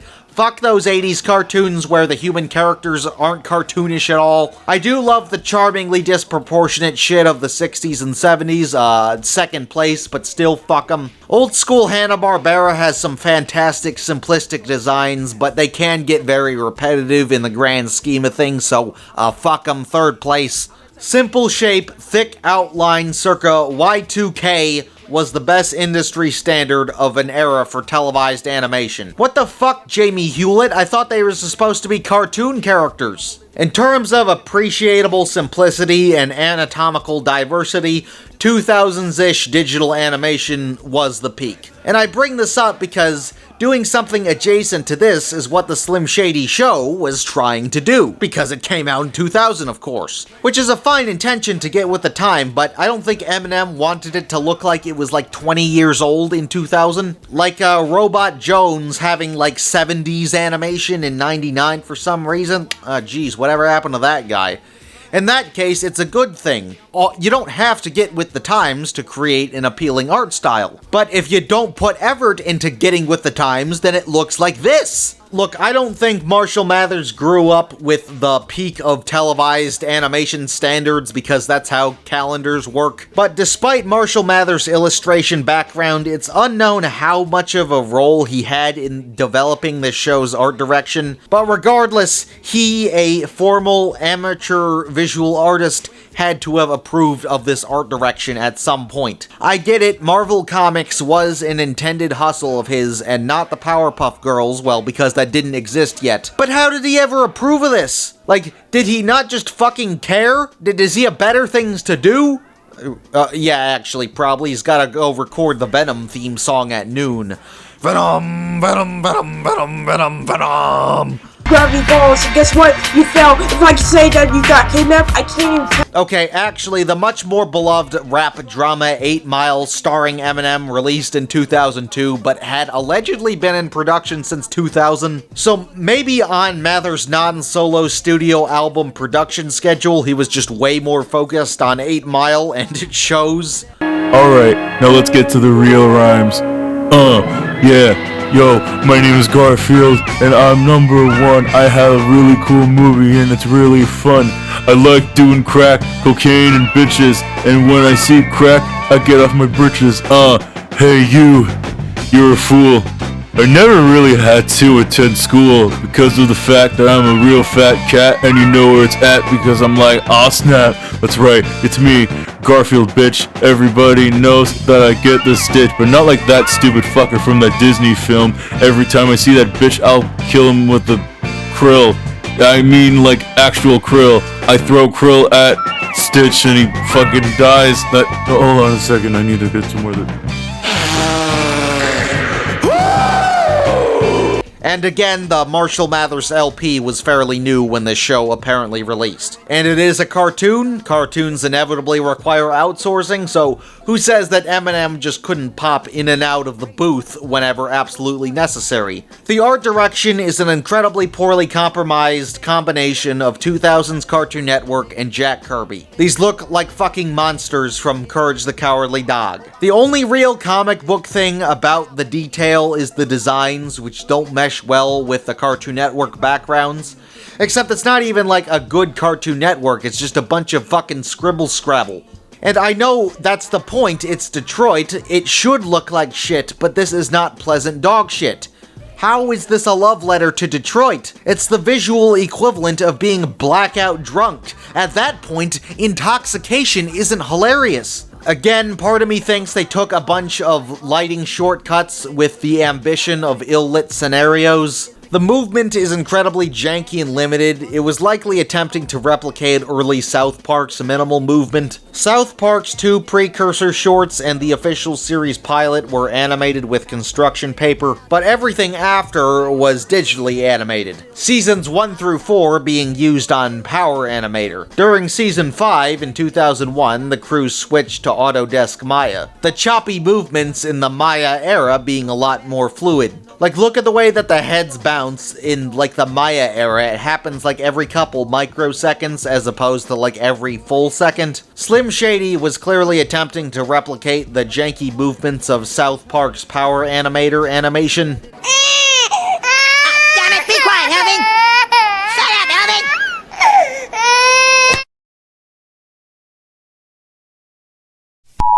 But South Park got away with looking like shit because it was pleasantly simplistic and ironic. Irony with effort. It was shit because it was overly and comically simplistic, not shit because it was trying to be grotesque without substance, animation style-wise, not joke-wise. Look at the rodents in Season 1, and look at the rodents, like, after Season 6. South Park's animation peaked in Season 1, Episode 2, and you cannot convince me otherwise. Like, what the fuck is this Season 27 art direction? Look, I am a diehard South Park fan. I haven't talked about it since, like, 2019, because it's been talked about to death by slop channels. There's lots of other characters if you don't like the Pixie Sorcerer. No, there aren't. They're all just the same with different costumes. But I am also a modern South Park defender. I think it's been super inconsistent the past 15-ish years. I don't hate the new stuff in general, but there is a good side to that coin. I just have to preface this so I don't get yelled at in the comments. But if there is one consistent flaw after Season 4, it's its loss of distinctive visual irony. Even if the show got much smarter, the animation lost a lot of its charm. All of my favorite South Park seasons suffer from it, getting more and more detailed with each season. Is this technically better? Yeah, but should it be? No. What the fuck? Why do they have fur textures? Realistic images of Trump and company don't work as well for visual comedy compared to Saddam Hussein because they're surrounded by far more detailed backgrounds. And I swear this is relevant because Shady's blatant early South Park influence is horribly mischaracterized. The character anatomy isn't simplistic enough to correspond with simplistic movement, because all of the designs are way too goddamn detailed. It doesn't mesh well, it's just broken, and I know that's the joke, but it's poorly executed. There's a huge difference between being lazy and creating the illusion of laziness. South Park got away with looking how it did because it was precise and a joke of an art direction in a stylistic nature. Most of the characters fall under the same anatomical structure, so much of it is incredibly copy-pasted, it's very minimalistic. It dodged an obvious incentive to make every character and environment look completely different. The body anatomy doesn't allow a ton of movement, there's not a ton of facial features, so it doesn't look like shit when they, like, move their eyebrows or extend their arms. It's a precise illusion of laziness, when in reality, keeping track of oversimplified attributes takes serious work. That keeping track of laziness was something the show lost after Season 5, and on 27 is a huge issue. Early South Park got away with this art direction because it's not lazy, it's a funny look for a comedy TV show. The irony is delicious. Irony takes effort. Slim Shady has irony without effort. It's desperately trying to create the illusion of laziness, but creating an illusion ironically requires not being lazy. Being bad on purpose takes work to assure it's enough to be strategically shitty, but still visually pleasant. South Park didn't use scribble-scrabble stick figures on purpose. The designs are detailed enough to be minimally animatable. It's a funny art style because there was clearly enough effort in hitting a balance between having movable designs in spite of limited autonomy that others may pass off as bad and inaccurate. If there was no effort in the art direction, it would be paired alongside Family Guy and Family Guy ripoffs for being an adult cartoon with bad animation. 12-ounce Mouse and its uncle Aqua Teen Hunger Force had enough strategy so it gets away with it. It's delicious irony. The irony has effort. It creates the illusion of laziness. I told you these animation problems are gonna come back. Yeah, I can't tell what most things are supposed to be. At a bare minimum, your animation is supposed to differentiate what everything is. How do I explain this?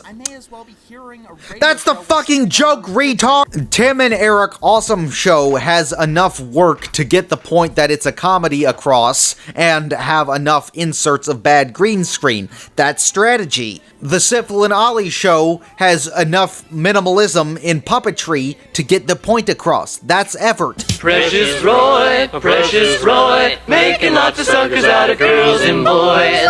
Come to think of it, Slim Shady's animation is kinda like a modern South Park design that's too detailed. And by modern, I mean like season 5 onward. Like, look at Man Bear Pig in season 11 onward. Not a very silly design for a silly creature in a comedy TV show, especially compared to Scuzzlebutt in season 1. Man Bear Pig has a good design, but is contextually inaccurate compared to what it's surrounded by. Imagine this good but inaccurate design is absolute dog shit. That's the Slim Shady Show art style. It's South Park without strategy, and even South Park has forgotten its own strategies over the years. Even though Eminem was apparently worth $2 million in 2000. And for showbiz budgeting, especially animation, budgeting can be expensive, but you're also like the biggest fucking deal in the music scene right now, if not the whole decade. And you know, I get some studios would probably potentially decline making this because, you know, some people don't want to do juvenile productions, trust me, I'd know.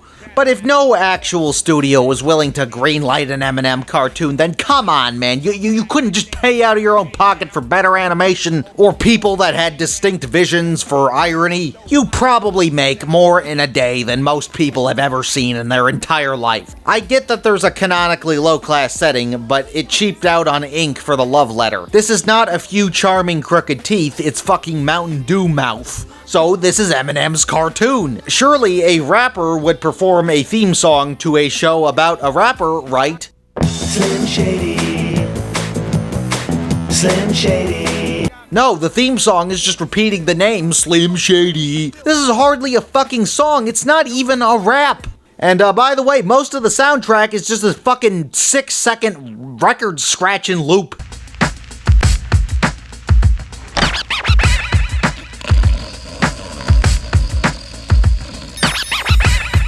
It gets irritating as all hell and is just lazy from a compositional and production perspective. How was that even possible to fuck up? You figured it would have a cringe rap like Venom. But no, there's no fucking rapping. Despite adapting a fictional universe told in rhythm and poetry, what the fuck? It is incredibly difficult to tell where each story starts and ends. The shorts do have minor continuity, so if you were to binge them, it's kind of like a movie. But this is a formatting disadvantage, so, you know, they don't feel like shorts. If anything, the shorts are too connected, defeating the point of being short-form content. If this wasn't one of the most embarrassing things anyone has ever made, then there would probably be a fan-made movie edit because no such thing exists because it's fucking unwatchable.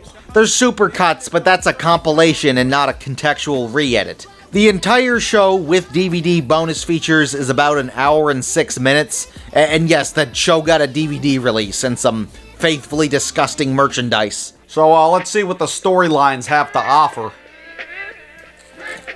The first episode is a commentary on South Park. So do they hate South Park? My favorite episode would probably be the South Park one. I think all the guys involved are big fans of South Park, and you know, we love the movie and everything like that, but you know, we had to beat the shit out of their characters. Oh no, wait, the creators love South Park. Okay, maybe it's about like the show's impact, or you know, how people mischaracterize it. You know, they think Cartman's the good guy. Oh no, wait, it's making fun of South Park, but not in a satirical love letter form.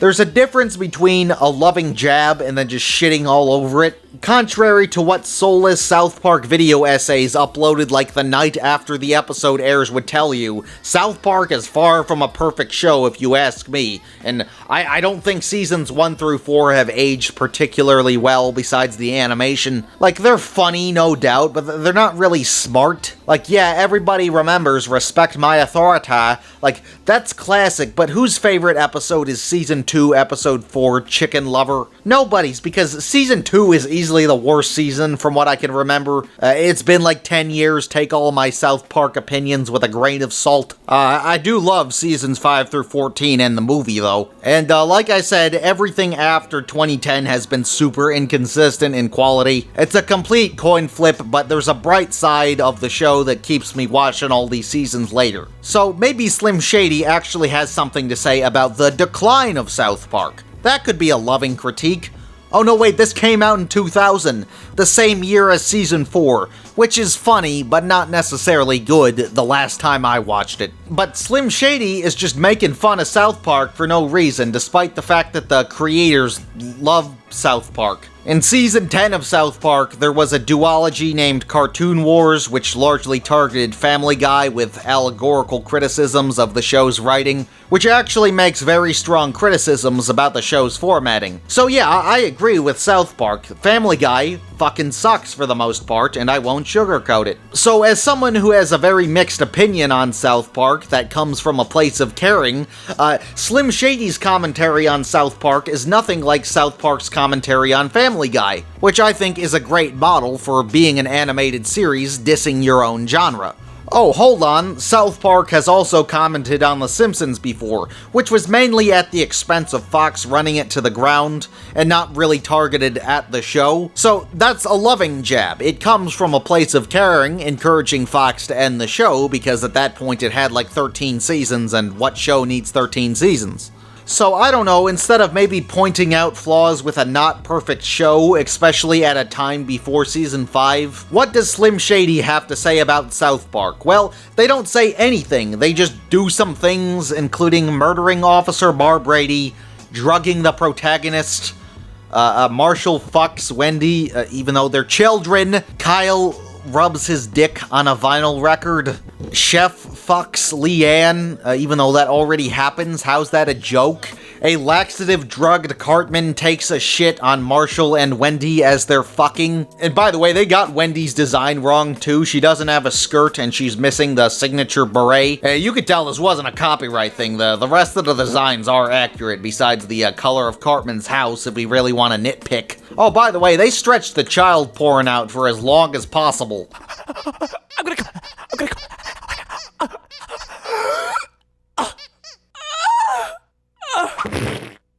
there she is, Wendy Testicle Burger.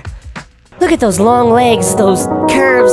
Shit, I want a piece. Oh, you see, we made a character with a comedic last name because it's a comedy TV show sound juvenile, even though her last name isn't Testicle Burger. Laugh! How is this even making fun of South Park? It's just putting familiar characters in crude scenarios. And speaking of adult cartoons, this is a great example. I don't think there's a better example of an adult cartoon that's made for children and is only legally an adult cartoon.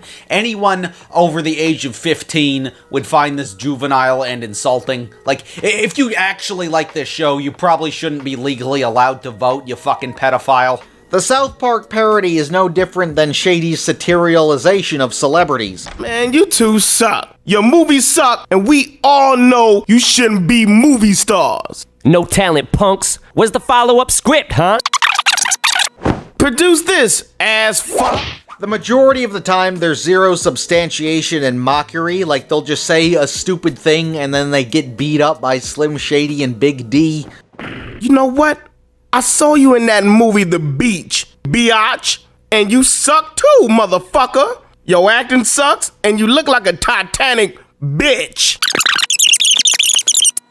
Hey, motherfucker, I'm gonna fuck you up. Ow! Hey, nigga, I'm gonna kick your shit. Oh, ow! And by the way, it's the same fucking 1940s Looney Tunes animation every time, because it's the same fucking joke every time. Hey, Neverlast, what happened to House of Shame, huh? Can't jump around with the fucking homies no more, can ya? Shit! Oh, ow! Fuck you! Ow! Hey, nigga, I'm gonna kick your shit. Like, how are we supposed to laugh at pointless violence? The show technically did contribute to 2 sagas of public conflict for Marshall Mathers, including his mother Debbie Nelson and pop star Christina Aguilera, except nobody remembers that this show could have played a role in lawsuits because it's such a fucking load of shit that nobody would watch it for long enough to realize that they were mocked in it. The show shoots itself in the foot when making fun of celebrities. There's so little substantiation that it makes Eminem look like the bad guy in a positive bias propaganda piece of his. In 1999, Debbie Nelson / Eminem's mama, who cooked a pasta, filed a $10 million defamation lawsuit against Marshall over the song in My Name Is What Chicka Chicka Chicka Slim Shady, in which Shady expresses shock over discovering his mother's drug habits. Nelson claiming that the song was both defamatory and created emotional distress, in which the case was settled out of court for $25,000 in 2001. But due to legal fees, Debbie only got about $16,000. God damn, Deborah, that's like a month's rent! The lawsuit would further inspire lyrics regarding a damaged relationship as well as reconciliation with his mother. But in the Slim Shady show, the fictional Marshall Mathers lives with his Auntie Sue. Auntie, where did you put my PlayStation? God damn it! I told your runt ass it was in the closet. Who is not explicitly clarified to be Debbie Nelson, likely to avoid potential lawsuits. Oh yeah, don't confuse Auntie Sue with Susan. I thought I initially heard the auntie's name, but no. The Wikipedia, made by some fucking meth head who loves this, took time out of their day to clarify it to me. 100% that there are two characters with some variation of Susan. Who is Susan and who's Sue? Make up your mind. Christina Aguilera has an allegory of Pristina Gagulera. In 1999, Christina Aguilera made a comment disapproving of Eminem's lifestyle. It further escalated into being mentioned on The Real Slim Shady on a verse I don't gotta recite for ya. The feud quickly ended, clearly not being worth each other's time, evidented by Aguilera presenting Mathers with an award at the 2002 MTV Music Video Awards. Speaking of which, the second and third episode, Pristina Gagulera is the focus of. And, oh, what do you know, there's finally some music in a show starring a rapper. Girl really wants it night and day. Girl really wants it every way. Girl really needs it. And yes, I know it's making fun of bad pop music on purpose, but again, there's no strategy, so it's just bad. It's not delicious irony. My Band by D12, which features Eminem as a member at the time, has select verses dedicated to mocking sellout boy bands, and it's actually listenable, and the best part of the song, Fuck My Salsa, because of it's an intentionally bad song. Making fun of bad pop music while making music is something Eminem is capable of, but here there was just no effort. Any attempt at delicious irony in the show fails miserably, and if you fail at delicious irony, then it's just a pile of hippopotamus diarrhea. Who's in there? I don't know, but he's probably famous, so let's blow him, okay? Okay. Like, all the whores back at high school are gonna be so jealous of us. Dave, why is it that if more people see your face, like on a magazine or television or something, people think you're, like, more important all of a sudden? Yeah. I mean, what makes one person better than another person just because he's seen by more people? Uh-huh. I mean, most of these actors, models, they never went to a top college. They never do anything for anybody. Yeah. What about doctors, architects, fine literature? Why don't we value that? Yeah. Dave, do you like the suck? They made a statement about something in a social satire. They actually made a point. It's not just edge without substance. Perhaps this show is just, off to a rough start. Maybe they're actually gonna make statements about things because they're ripping off South Park, and South Park is a social satire. Damn, man. Oh no, it's literally followed with fucking child porn. You can't make this shit up, folks. In the fourth episode, we finally get the first instance of rapping in a rapper cartoon. And it's one of the worst songs in fiction if you can understand it. Most of these dudes is Johnny Depp's. Good actors, they Motherfucker! Check it out, chick! You motherfucking bitch! I choke you with a chain! Eat a dick! My style is the best! Big D forever! You fucking motherfucker! You still wearing leather? Nigga, it ain't cold! Motherfucker, stay cold! Wanna fuck with a king? Then hell no! I'm Big D! I'm from the hood! Bitch, nigga! Fuck nigga, eat wood! Come on, dude! Shut the fuck up! I hate to admit, the episode The Slim Shank Redemption easily clears as the most watchable one because it has the most amount of plot, and it's shocking by comparison to everything else. As the title suggests, the crew gets sent to prison, which features an impersonation of Robert Downey Jr. Fucking Robert Downey Jr. Robert Downey Jr. was sentenced to 3 years in prison in 1999 following a 1996 cocaine possession charge. This aged poorly given Mather's near-death prescription drug overdose in 2007, and especially considering Downey's redeemed public image today. Also in the prison episode, we see Eminem, which is the only appearance of Eminem. Hey, Eminem, who's got the juice now? Yo, I ain't even supposed to be in here yet. I ain't been convicted. I'll see y'all in a minute. The coexisting adult Marshall Mathers in universe. Slim Shady does do some freestyling while in solitary confinement. I hate you, I can't stand you. I'll rip your titties off and then I'll hand you your... Somebody stop me! I'm smoking this crack. Okay, get Lois for some more crack. Poetry. Speaking of which, reoccurring collaborator Exhibit also makes a cameo as Knuckles. He is the only other rapper in the show that's at least credited or I can recognize. Yo, we got real cool when we was in solitary together. Knuckles, you know what you gotta do to be down. Word up. Kill Del Strawberry. He has 3 lines of dialogue. That's it. You figured he'd be the voice of Big D, but that would just make too much sense. There's an Ouija board episode, which is just bringing back dead celebrities for shock value. One of which is Kurt Cobain, you know, a fellow recording artist, and they start a band with zombie Kurt Cobain. And you figured it'd be some sort of statement about music, or the music industry, or sell out bands, or have an original song or something. But nope, it's just one bare minimum band jam sequence and Kurt Cobain suicide jokes. Get it? He's a zombie because he died 6 years ago at the time of release. Laugh. They also bring back fashion designer Gianni Versace, and of course there's no commentary on overpriced big-name merchandise popular for hip-hop lyrics. Like, I get he was assassinated like 3 years prior. He was also openly gay, like most male fashion designers if we're being real, even though we already have tons of lazy gay jokes with one of our main characters. And on top of Ken Kniff's awful usage, there's just a ton of random gay characters. There is such an over-reliance on lazy gay jokes. Like, I guess they satirize, like, fashion on reality TV, which I'm pretty sure doesn't require an Ouija board / rock band plotline to make a story out of. Why are these 3 things combined? Come on, baby. There's gotta be a reason why you're married to John Stamos. Yo, he's got a big-ass dick, don't he? Big dick. Where? Hey, baby. Yo, John Stamos, you ain't shit. And Full House was cold trash. All you did was call Full House bad and not actually make fun of it, and that's a very overdone parody, well, because it is bad. But just calling a guy's show bad isn't a fucking punchline. It needs to be substantiated. 95% of the celebrity jokes are, you think fucking sucks, fuck you! And what's the conflict resolution to bringing back Kurt Cobain and Gianni Versace? Nothing, because there's barely even a conflict. They just fuck the Olsen twins. Yo, you got a point there, Stamos.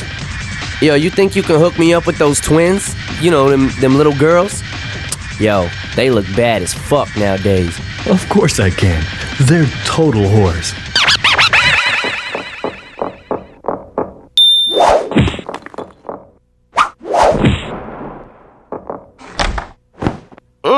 Damn, suck this cock, ho! Oh, by the way, they were roughly 14 years old in 2000. Wow, I love Mary-Kate and Ashley. They're the best. Yeah, I was wondering if I could call the Real Doll Company and get real dolls made up of Mary, Kate, and what's the other one's name? Ashley? Ashley? like how they are nowadays or when they were young?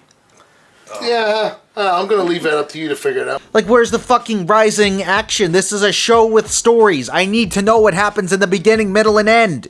I see exposition of dead celebrity jokes, but no, it's not resolved. How do you fuck up second grade level storytelling this badly? This was written by adults. There's an episode where Shady and company are trying to help Marshall lose his virginity. And by the way, there's continuity between these shorts, and he literally does that in the pilot episode.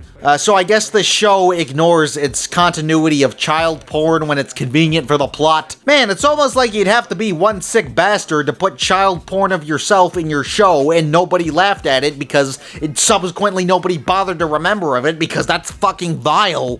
But don't worry, we have another whore wanting to fuck a child, and of course there's no actual statement of girls being pedophiles too. The whole crew also does a bunch of mushrooms, and we're supposed to laugh at the fact that Marshall Mathers doesn't want to get molested. And whoa, yeah, hallucinogenic drugs causing hallucinations. That's an original joke. By far the worst episode is the Scooby-Doo parody episode. Much like the franchise itself and rants about how the Velma show sucks, Scooby-Doo parodies are just completely overdone. Oh no, wait, I don't think this episode even qualifies as a Scooby-Doo parody. It just has Scooby-Doo's depiction of public domain villain, Mr. Hyde, who is just the janitor at the gang's school. The whole joke is like, laugh, look at this random fucking Scooby-Doo villain that just exists. You know, which you might vaguely recognize if you saw the original Scooby-Doo Where Are You, parentheses, 1969 series back in the day. Like, I don't think I've ever seen a worse parody antagonist in my entire life. So, Mr. Hyde blackmails the crew because he witnessed them slaughter a bunch of baby farm animals from Dave's farm that he lives on and is only confirmed through this gag. And Dave's parents are also the couple from the painting American Gothic by Grant Wood, because I guess that's public domain too. And how do they slaughter a bunch of animals? Well, there's an escalator in the public school? But no, this story is actually told in the past tense by the teacher, Miss Werner. But if the people who murdered the animals weren't caught, then like, how are you fucking claiming that Dave and the crew murdered a bunch of animals? And it's not like Mr. Hyde gets a chance to snitch to American Gothic couple / Dave's parents, and they're not even trying to do like a pointless school shooting for shock value. It's just school shooting for no reason. No child actually gets shot for shits and giggles. They couldn't even do the bare minimum with lazy school shooting humor. And of course, the Scooby-Doo villain trying to pull off a school shooting is also gay. No, I only want to play board games, please. Hey yo, did this show predict Janitor Poopatine from Fanboy and Chum Chum? It's the same joke of an irrelevant parody character who is just casually the janitor for no reason and isn't funny because it's just random. Which I know isn't supposed to be questioned, but it's also not funny either. Slim Shady takes the mask off Mr. Hyde and it's actually Miss Werner all along. Alright, this shit is getting too weird. Let's end this Scooby-Doo style. Let's see who Janitor Jones really is. Tom Cruise? No, wait. Miss Werner, the teacher. But then who's telling the story to Dave's parents? And it wasn't Miss Werner telling the story, it was Osama bin Laden? What were you expecting? Saddam Hussein?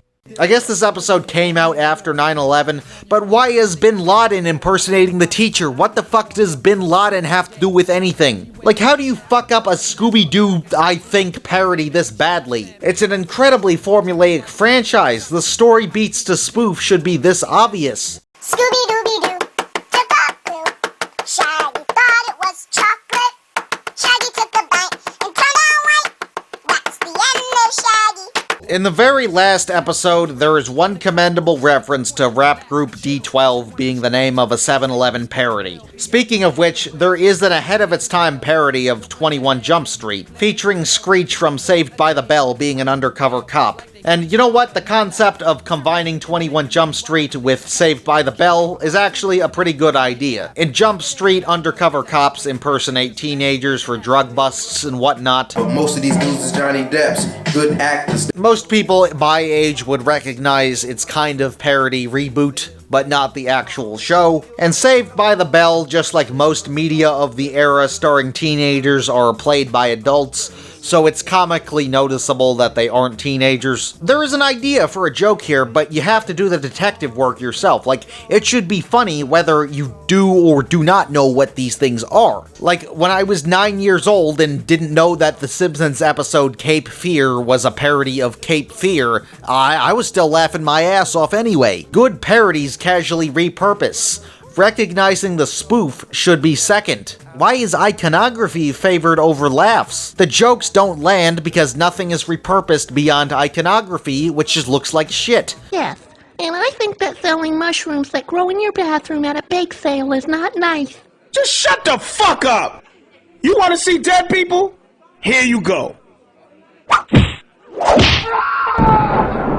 And how are we supposed to laugh at child murder in broad daylight with zero severity? Look at the fucking chef hats on the characters. Like, look at the fucking disproportion. Look how little of a shit they gave. This whole fucking frame shums up the show's art direction perfectly. There's also a canceled episode which did eventually get released, acknowledging its scrapped basis. It just consists of Marshall and Dave arguing with his auntie, with like one scene of Slim arguing to the police. And it's likely that this plotline was repurposed for the Pristina Gaggulera duology, which provides the same setup of going to a gay monster truck rally. I didn't mention it, it's not relevant, it's just filler. So elements of this non-canonical canceled episode were presumably repurposed in the second and third episode. The Slim Shady Show was canceled by Shady World Productions after less of an hour worth of episodes. Oh no, wait, hold on. That's a company that's managed by Eminem and Paul Rosenberg. It was presumably a canned project because they knew they fucked up and it just wasn't viable because they didn't try in the first place. But it is possible that it raised the bar for animated Eminem media, such as the Shake That featuring Nate Dogg music video. Look at the fucking outlines! This looks like an actual fucking show. It's not the most comparable because it's not trying to be ironic, but hey, Eminem and company actually spent money on animation. You see what happens when you dump more than 4 hours pay into your entire animated project and don't try to make it a shit post when you have no understanding of visual irony because you're a recording artist? As far as I know, it's the worst goddamn cartoon ever made. Somebody this famous giving so little of a shit is just that insulting. And it's this bad, too. But hey, it raised the bar for Eminem animated media. So I guess the moral of the story is, if you're rich as fuck and you want to make a cartoon, spend necessary money that you clearly have. But hey, Mark Brooks did eventually move on and get his own animated project off the ground. The direct-to-video animated movie, Little Pimp. Which isn't a piece of Eminem media, but when the hell am I ever gonna talk about this?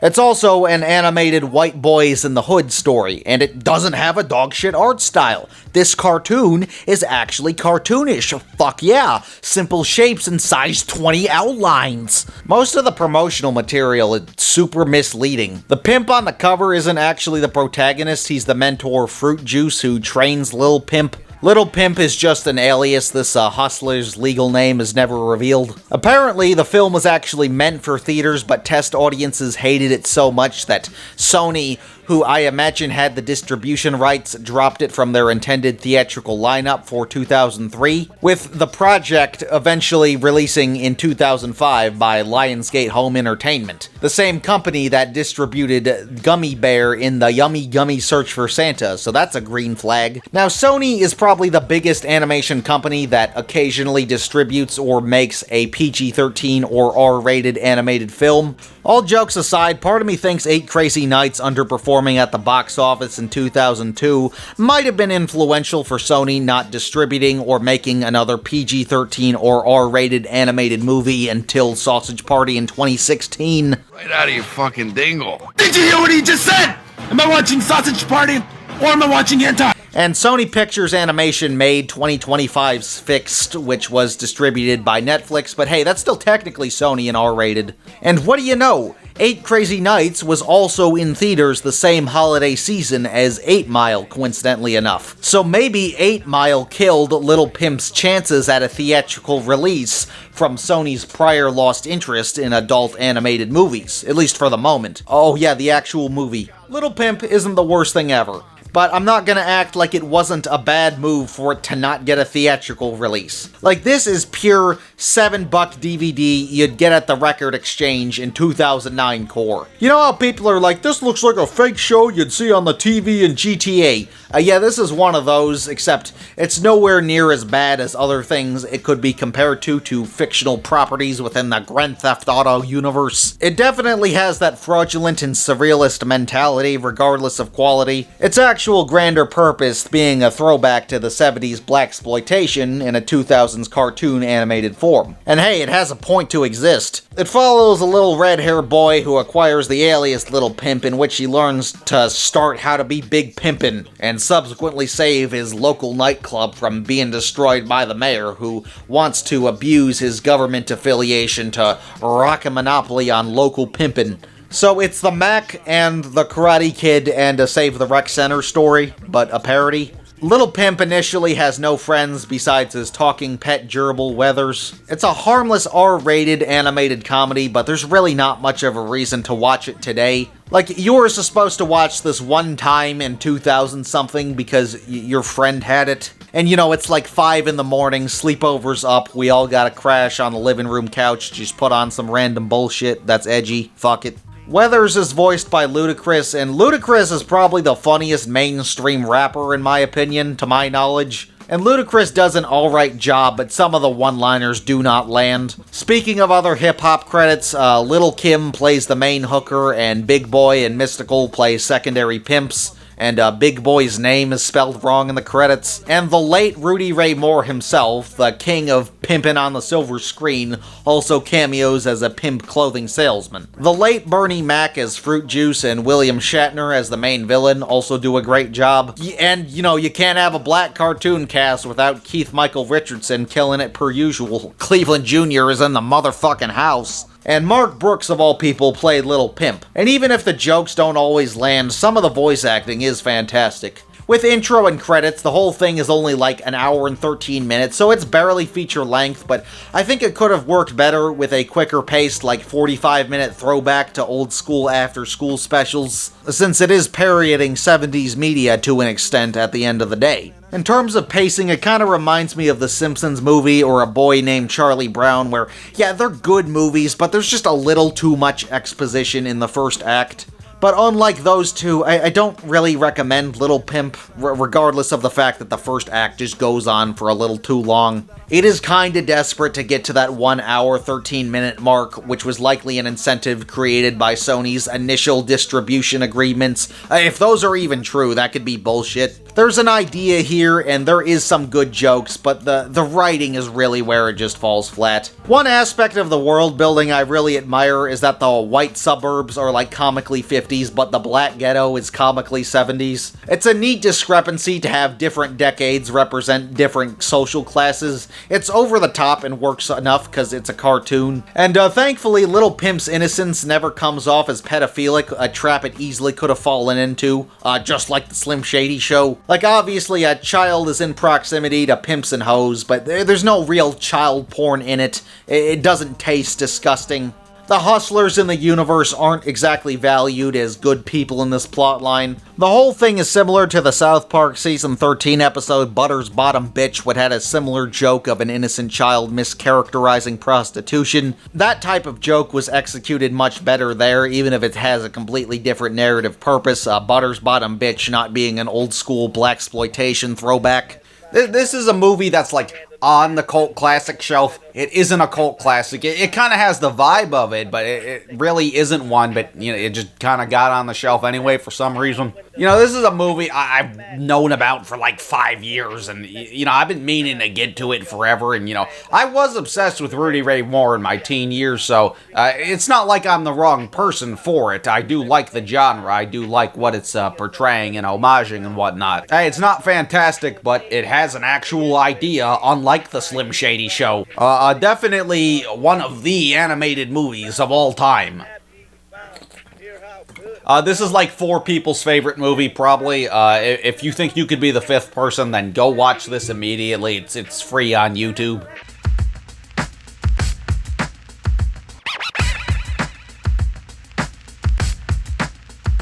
Hey, motherfucker, I'm gonna fuck you up. Ow! Hey, nigga,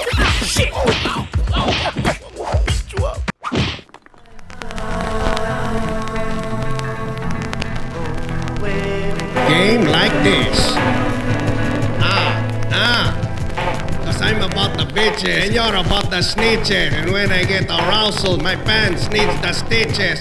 Hey! Cause I got my camel toe for you, ho. What is that? Don't you ever mess with me, bro. And if I ever see you stepping to me, I'm gonna whip out my ding-a-ling. Yes, that's my thing. Peace out. I'm Juicy Broads for life. Say, look at this. I've been cleaning out my nest, and I found an old book of my poetry. Vegetables! My arch nemesis! The government and my mom! 10 Rockin' Rules. Join kids of all ages who are laughing and learning with the new animated series that's a hit from coast to coast. I'm glad God gave us his 10 rules. Rock on, Chip! God Rocks, in stores now.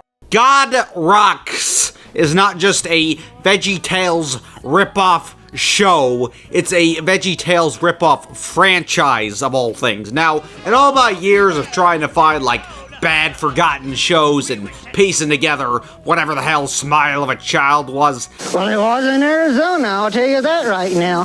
I'd come across the show prior, and when I was informed that it was a VeggieTales ripoff, well, I was shocked. I thought this was a Wiggles ripoff, then it dawned on me. It's both, you f***ing idiot. Now, I didn't grow up on either, so the signs weren't obvious. Oh yeah, the Wiggles are a renowned early childhood educational music group. And although they debuted in 1991, it's safe to say that they absolutely hit their peak in the early 2000s. Meaning that their market also increased. So there were a ton of attempts to make the next hot preschool band. And I'm not talking preschool shows with musical numbers, that's like 90% of them ever made. I'm talking actual early childhood educational bands, which some have had TV shows, such as the Doodle Bops, the Imagination Movers, the Lori Baker Band, the Not It's. And I mean, like, I guess Yo Gabba Gabba counts since there's a ton of live stuff over the years, and Lance Rock is an actual disc jockey. I remember seeing advertisements for the Doodle Bops on, like,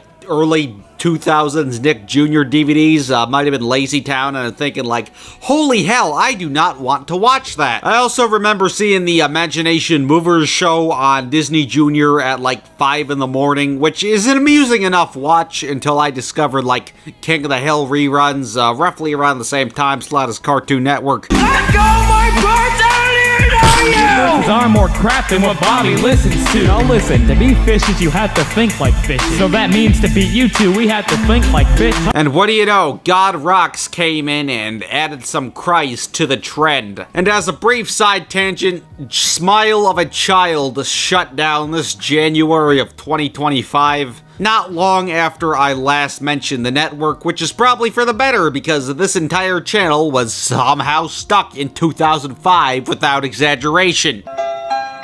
For your gift of $10 or more, Smile would like to send you the Jesus Loves Me Bunny.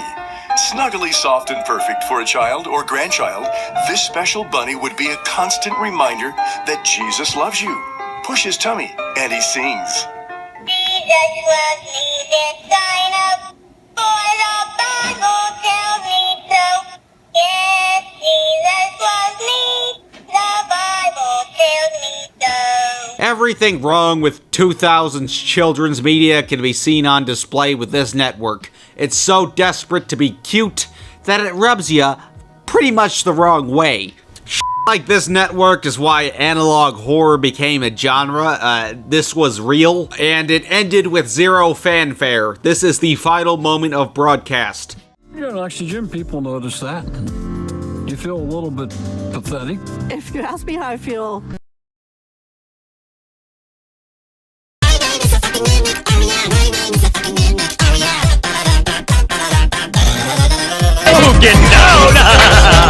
And I bring this up because the God Rocks franchise had some presence on Smile of a Child. Now, obviously here, the characters are sentient rocks as opposed to vegetables and fruits. Look at Barbie. What a scary bitch. It stars a rock band of rocks, that refer to themselves as God Rocks instead of Christians, and they sing about how God rocks, waka waka waka, which I guess also makes this a Flintstones ripoff because there's plenty of lame rock jokes to go around. I can rock and roll, I'm an ace at bowling. One joke and bam bam, I get the laughs rolling. The rock band cast all have like rock sonas of their real band members. God Rocks was a band formed for the franchise. The act itself was not franchised. It is distinctively capitalizing on VeggieTales musical franchising on top of the reoccurring music in the series specials and movies. There has been plenty of original albums featuring the voice cast in character, similar to, say, Sesame Street, as well as compilation albums related to subject matter or a character from the series. And not all having something to do with Christianity, but some just having fun. As somebody who was obsessed with Pixar's Cars at a young age, the Veggies cover of Tom Cochrane's Life is a Highway from the LP Bob and Larry Go Country slaps. But because capitalism, even the typically independent religious corporations can't escape the corporate slop.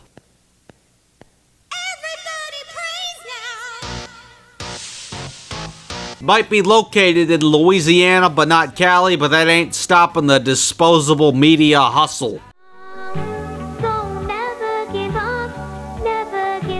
This is evident by the franchise creator, Bruce W. Stacy, not being a band member, but did write, direct, and voice act in minor parts. So I guess the true target audience was kids that were banned from watching Your Favorite Martian because it had boobies or gorillas, since the bassist Murdoch is canonically Satanist, or Gummy Bear who shakes his giant gelatin ass on screen. It's important to note the franchise has various iterations with multiple bands under the same name. The second iteration of the band would become semi-permanent for the ensemble of sorts. This is similar to the Wiggles not having a consistent lineup over the years throughout its various forms of media, but still retaining the most integral members for as long as they can. And throughout, I will only be bringing up these semi-permanent members because if I did, I'd just be shouting names without any information given the franchise's obscurity. This is because live performances and animation were developed simultaneously with the franchising, meaning that the actual band cast in cartoon and live show differed with the exception of the lead vocalist. But eventually the live show band replaced the cartoon voice actors, completely obscuring the original lineup with the recast. The original behind-the-scenes lineup is kind of a mystery behind the names, with the exception of Cheryl Stacey Nielsen, who debuted both live and in the cartoon and is presumably related to the creator. Cheryl portrays Jem,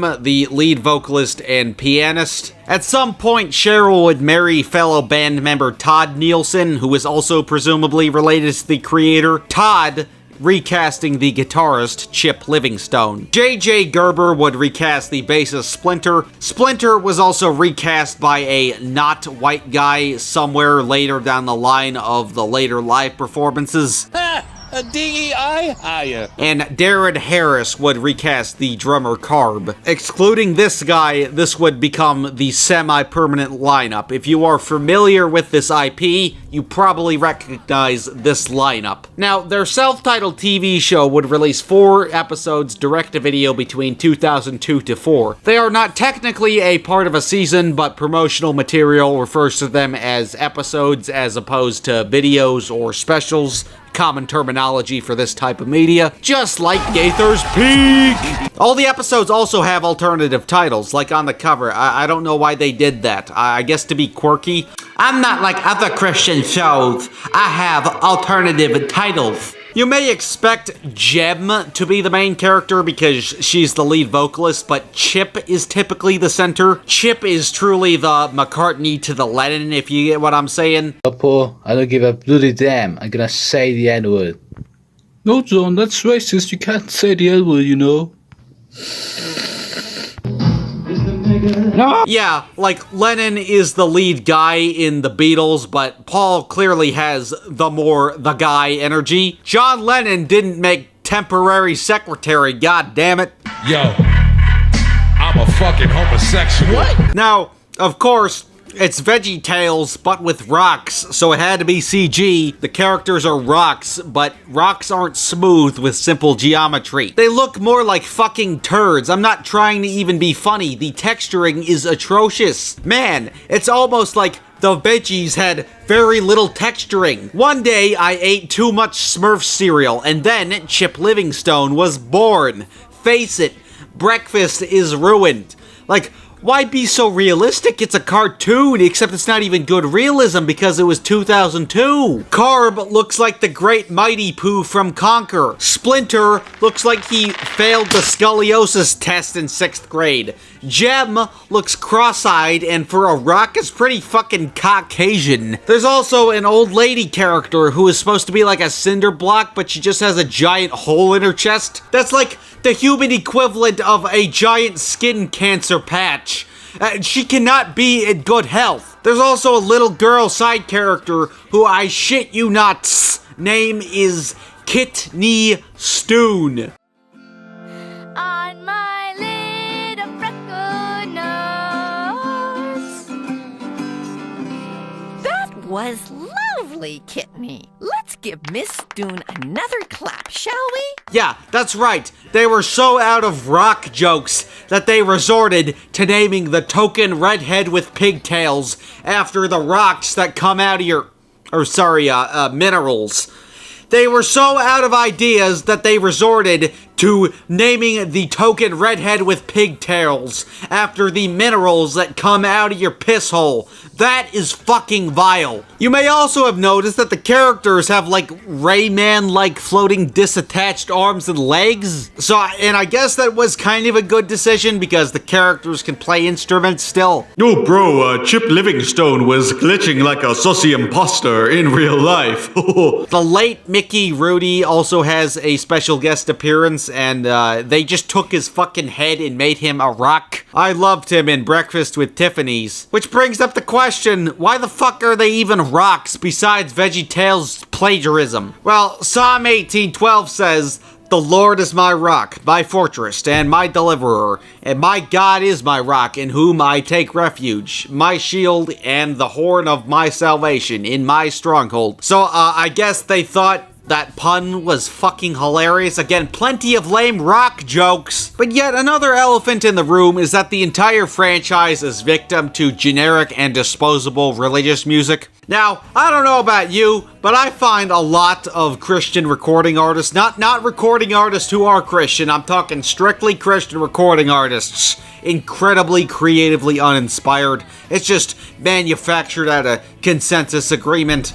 Oh, you gave your heart to Christ? I gave my heart to Christ too. Guess I don't have to fucking try it all. You're gonna give us money because we did the same fucking thing. And it often doesn't do anything subversive with the religious source material. You know, being standard and mass is fine and all, but it's a recording. No instruments are forbidden worship. Like, be creative, but they aren't. Like the Bill Gaither cinematic universe, for example. Like, not that they can't be good, but like Gaither's Peak had some of the discography highlights, but look at the album covers. They're all practically the same and everything sounds the same. There's lots of other characters if you don't like the Pixie Sorcerer. No, there aren't. They're all just the same with different costumes.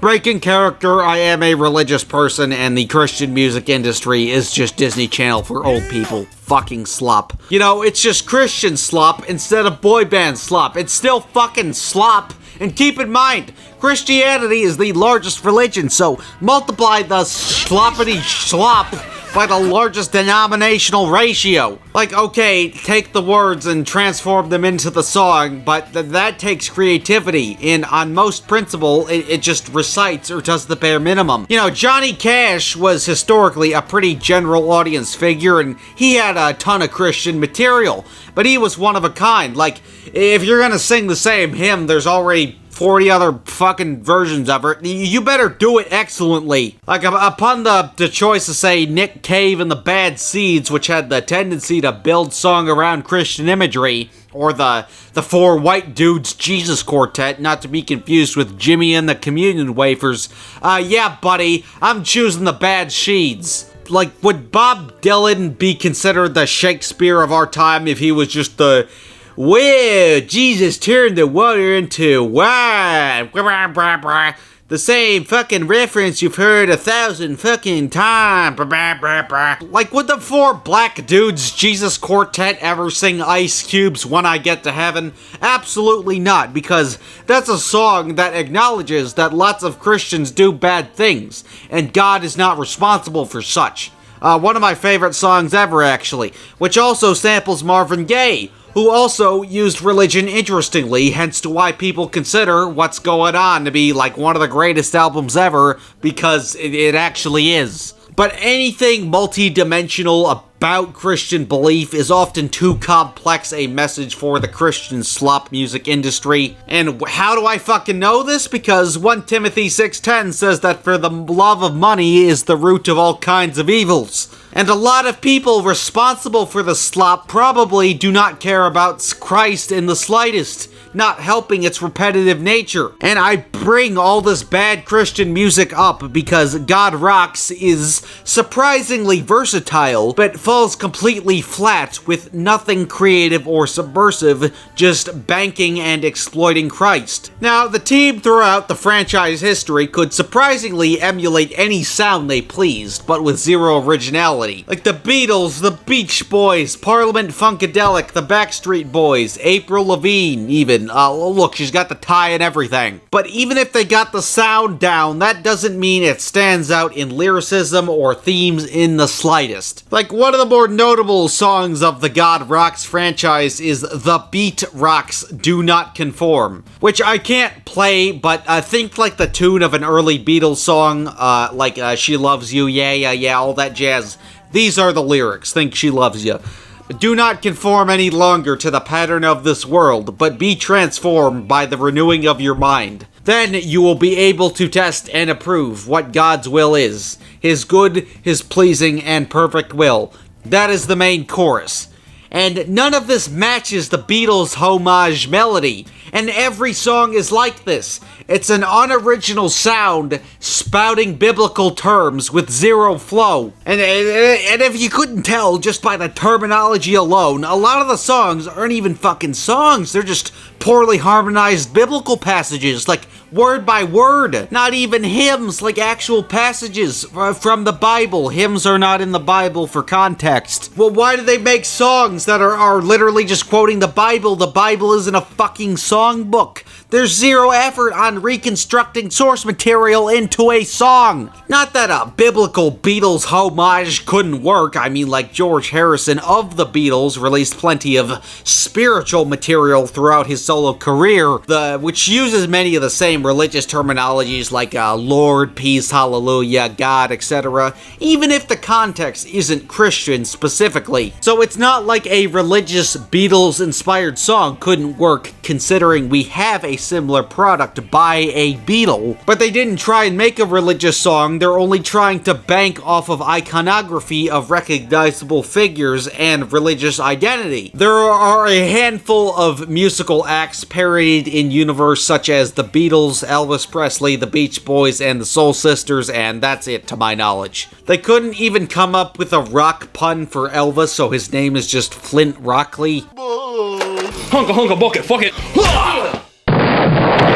Now, Elvis actually had lots of overlooked gospel material, so it's not the most illogical inclusion. Well, it's Rick and Morty time. That's clearly what got him in Dorbies.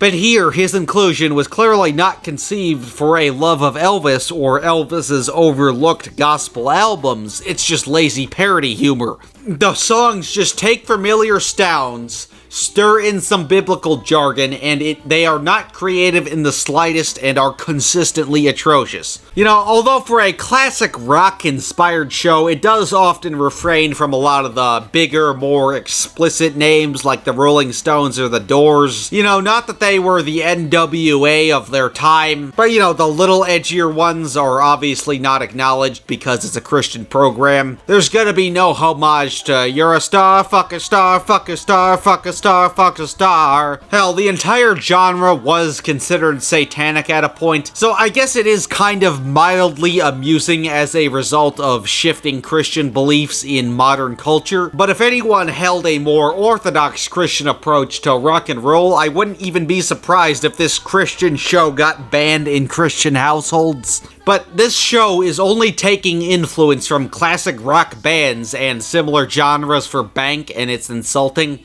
Sure, it's atypical for a 2000s Christian kid show, but you wouldn't expect it, but that doesn't mean it's good. You know, this was like AI-generated plagiarism before such a thing existed, you know, overly relying on minimally transformed references. Hey AI, make a love song about Jesus, but to the tune of 8 days a week, you know. It creates familiar sounds, but also uninteresting sounds, plus uncreative New Testament, etc. schlop. And if you're a music franchise and the music blows ass to this degree, it's a fucking death sentence. Now, in regards to the plots leading to the music, in the first show there's like generic school day adventures, mandatory sports episode, and mandatory alien episode, meaning that it's up to the local high school church band to save the day. And Chip Livingstone, the biggest idiot in the entire class, learns a lesson that you haven't heard 1,000 fucking times already, religious show or not, while playing a bunch of music that isn't creative, interesting, or unique in the slightest. And you know,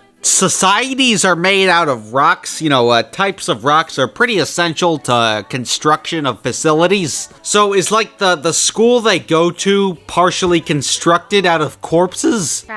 Whatever. There you go. I fixed it. Now eat your broccoli, Nuggy. I can't tell if this is like a friendly jab at something they love, or like an actual diss joke reference. The rocks aren't even like rock monsters that could help differentiate actual, like, ground from humans. Like, was there some chemical accident or evil magic here? I don't get it. This world makes no sense. The world building is so bad, it actually makes you appreciate VeggieTales' simplicity, but pretty prominent rules of things that don't happen. It's also worth noting that on occasion, actual biblical figures are depicted, and they're humans, which just raises more questions. So, like, Christ himself wasn't a rock in this universe? VeggieTales had a pretty strict rule in the simple world building of choosing not to portray biblical figures, to not raise questions or not create a blasphemous portrayal. Of course, the vegetables portray figures, but that's acting in universe, like Muppet Christmas Carol or something. Did like all the humans die, and then once sentient rocks took over society, they started believing in human religion? Now, you could say I'm nitpicking, but VeggieTales managed to have a simplistic world with big rules of thumb as to what doesn't happen. So VeggieTales doesn't create logic errors, and considering they're blatantly ripping it off, there's no excuse for a world this illogical. Cool pics. The Kamuka Muka surfing contest was so spiking. You are awesome, Gem. Awesome. Thanks, guys. I guess I wouldn't be complaining if this was good, but still. Now, as I mentioned, there's like an interstitial episode, that's what I'm calling it, because it sort of serves as a formatting transition between the first and second series. When the band is seen in live action for the first time, Chip is hallucinating. Chip, what's going on with you? You're acting really strange. It's like you're somebody else.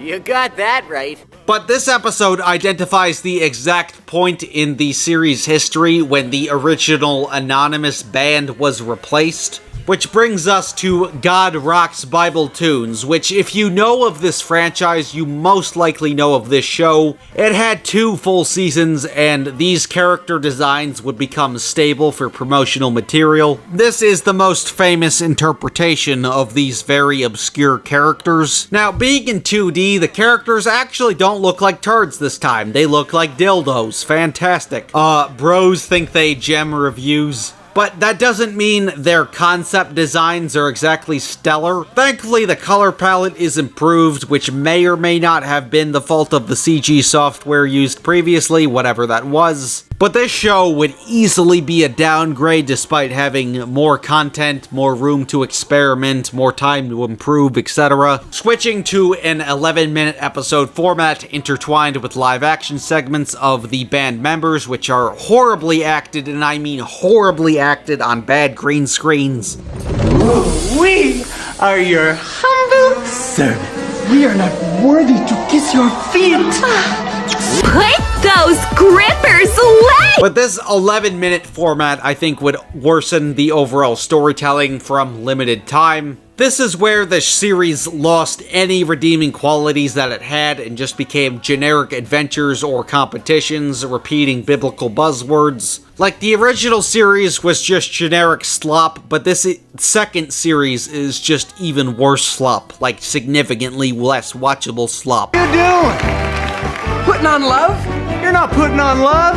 You're putting on the ugliest shirt I've ever seen! Spread like wildfire, but this one ain't bullshit. I know that you two are having a gay relationship. Hell, there's even a Wizard of Oz spoof with Christ lazily slapped into it, which is titled The Whistle of Odd, even though The Wizard of Oz is public domain. They didn't need to change the title to qualify it under parody law. Which, you guessed it, there's no Wicked Witch of the West equivalent, because that would be witchcraft, and the Whizzle is not technically a wizard because they said so. Racist! I'll help you be racist. I'll teach you the proper tricks to become racist. Know the slurs you've got to know. Ooh, I'll show you what paint to wear, how to hate niggas.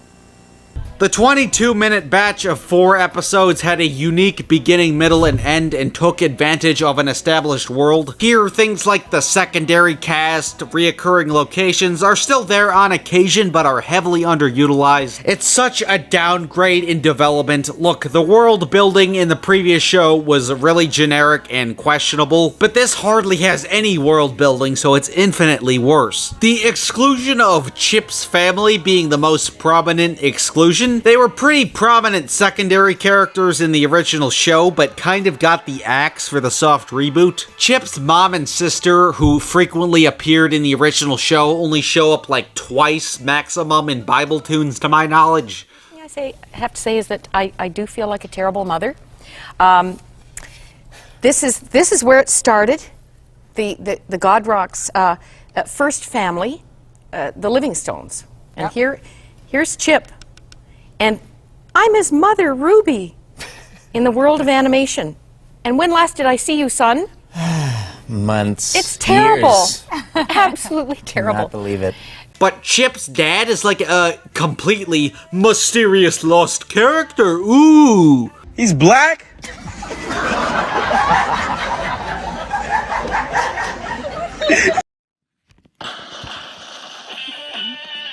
This show teaches kids how to steal. Yeah, teach kids how to steal. It's like the Wiggles all over again. Bet they were watching the Wiggles so they got into the show. And it's a segment of Rock Kids TV, which also sucks. The show would have ripped off the Fresh Meat Dam, but it came first. Yeah, despite getting like a full show on television with full seasons, there was clearly a budget cut. Either that or they were just lazy as shit. Like, church hardly even appears despite that being a primary setting given the nature of the show. The secondary cast now feel like guest characters. I never knew you were a shepherd, Mr. Rockley. Just call me Flint, Stone.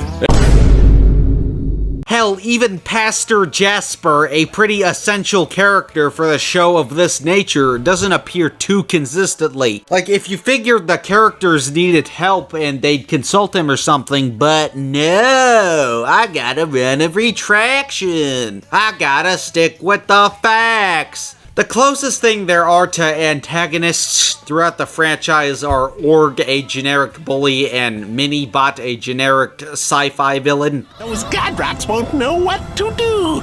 Too bad, Godrocks. Boo-hoo. No more concert fun for you.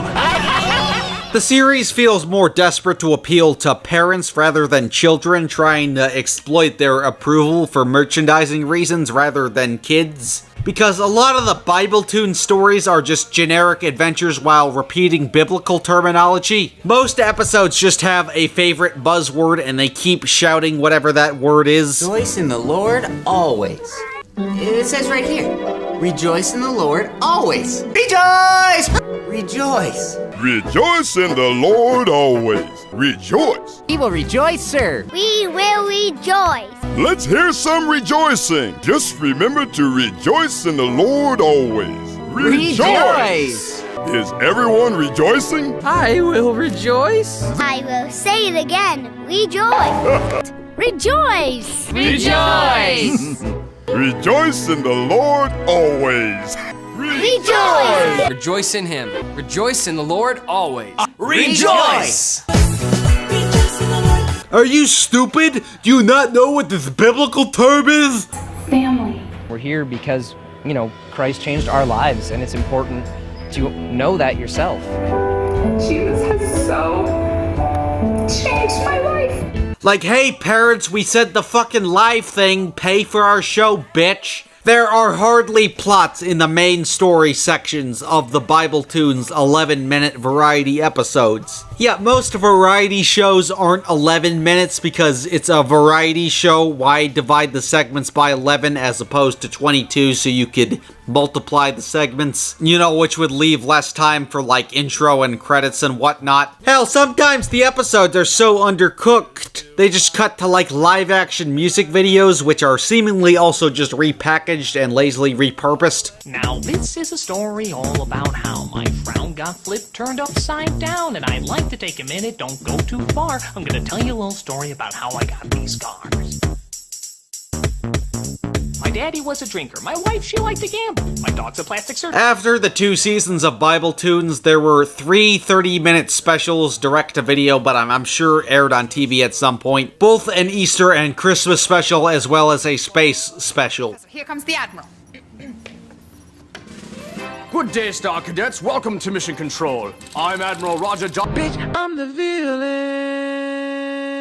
Hell, there was even like a convention or something themed around the Easter special, God Rocks Easterific. Promotional material is on the official YouTube channel as early as 2010, so I'm gonna assume it was somewhere in 2010, but we don't know where it was hosted. Probably just an excuse to sell DVDs.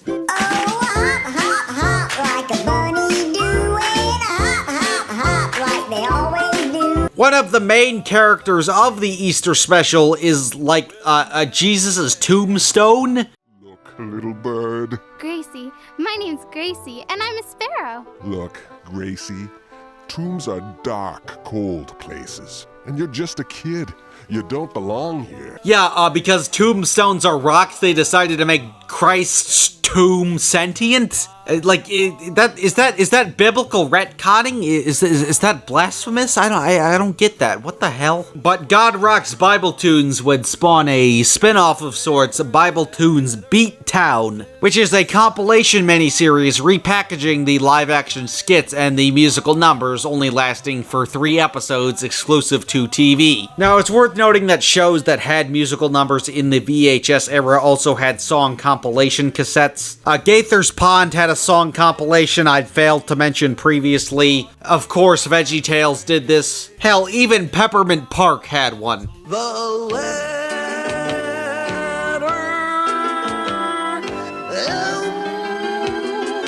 Despite the Bibletoons iteration coming out past the VHS era. And there was also a live concert in Miami DVD released in 2010.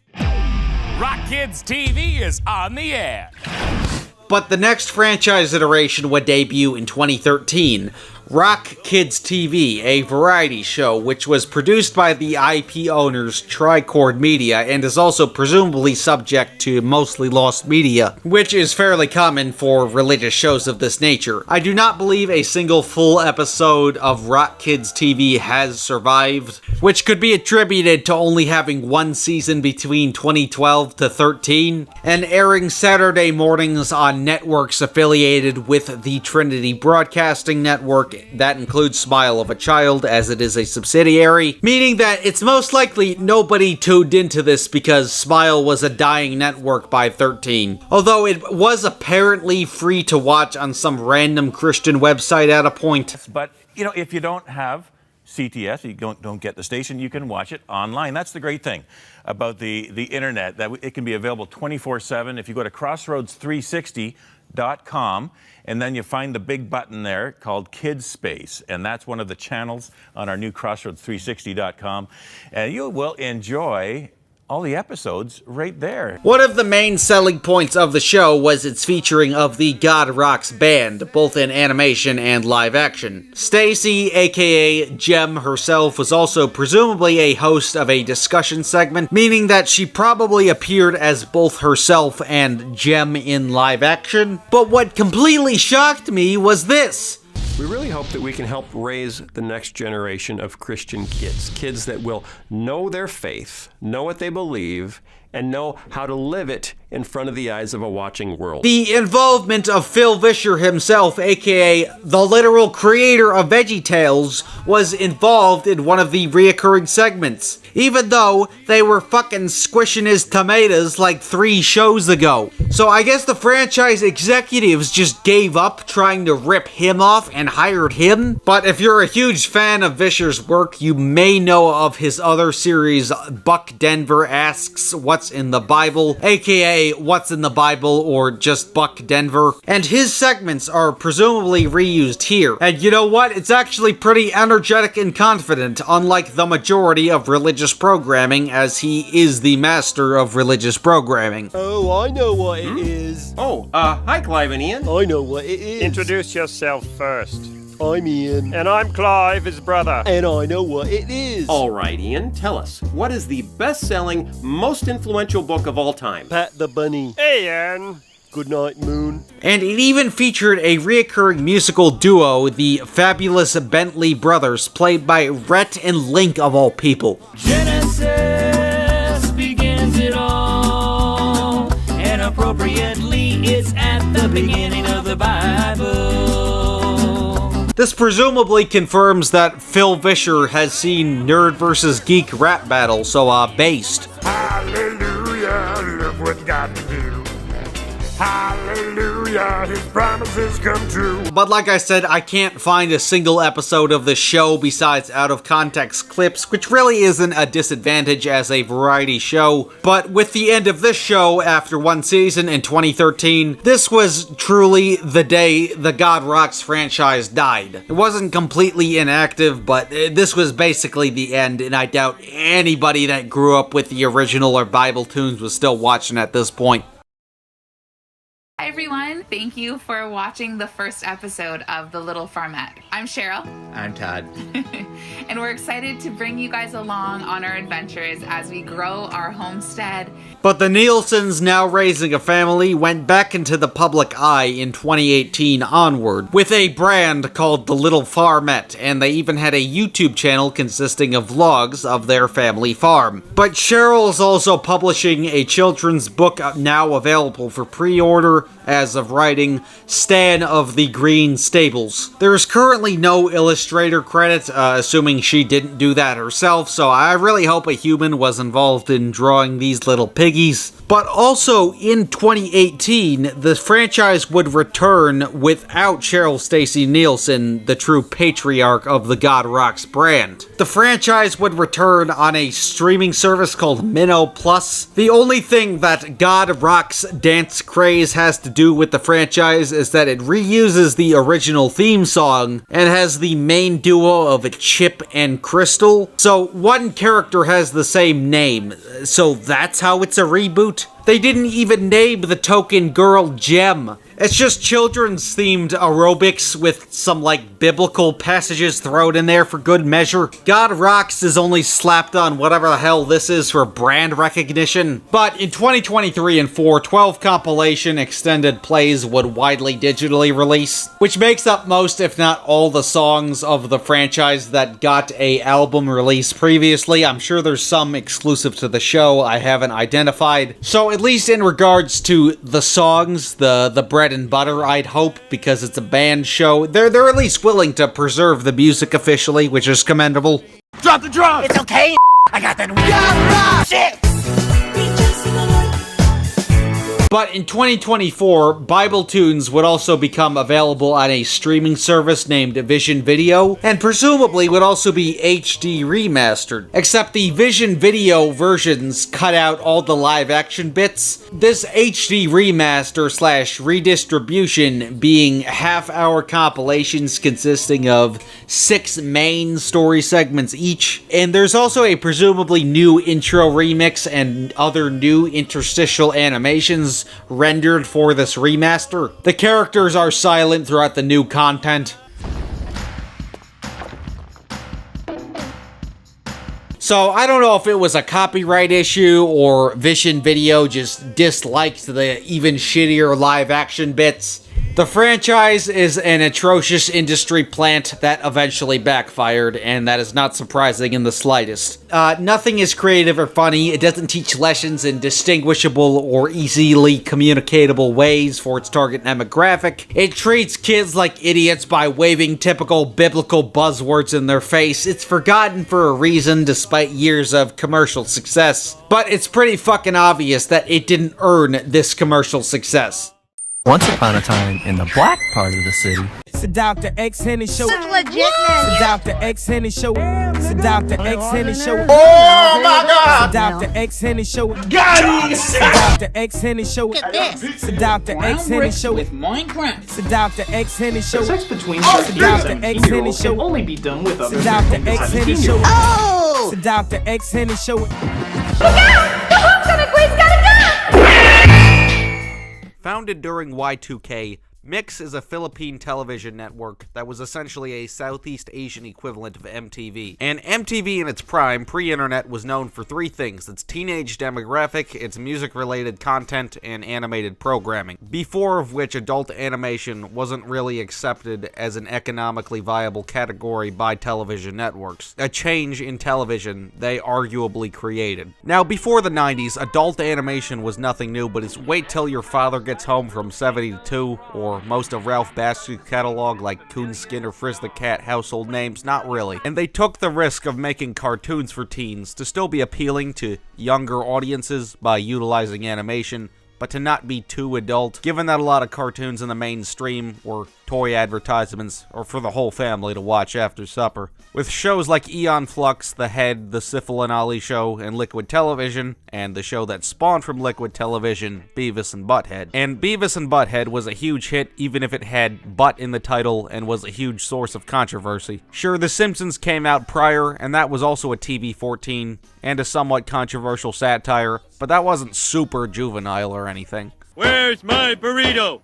Where's my burrito? Now, I wasn't alive for Beavis and Butthead's premiere, but as a kid who grew up collecting vintage crap, I'd always see the merch in secondhand stores, and even as a kid I assumed it was just edgelord gross-out garbage because it had butt in the title. And if we go over to my generation, I never found shit like 2013's The Day My Butt Went Psycho funny. This show is based off a children's book and features the adventures of Zach, a 14-year-old, and his anthropomorphic ass fighting other, quote, butt fighters. Yeah, whoever made this should be on a fucking watch list. Or 2011's Fleabag Monkey Face, also based off a children's book, where the villain, Dr. Spamfleck's head is a dick and he has a chicken comb on, because this is appropriate for children. Why do they look like George and Harold from Captain Underpants in the Pete Davidson Marmaduke 2022 art style? Well, speaking of Captain Underpants, I remember in 3rd grade I discovered Captain Underpants and assumed it was edgelord gross-out garbage because the cover had an army of toilets and a naked bald man in the center. But in elementary school, you're always told not to judge a book by its cover, mainly so you'd have no excuse not to read what was assigned. But Captain Underpants I found surprisingly hilarious, and there was a reason I did, whether I really realized it or not.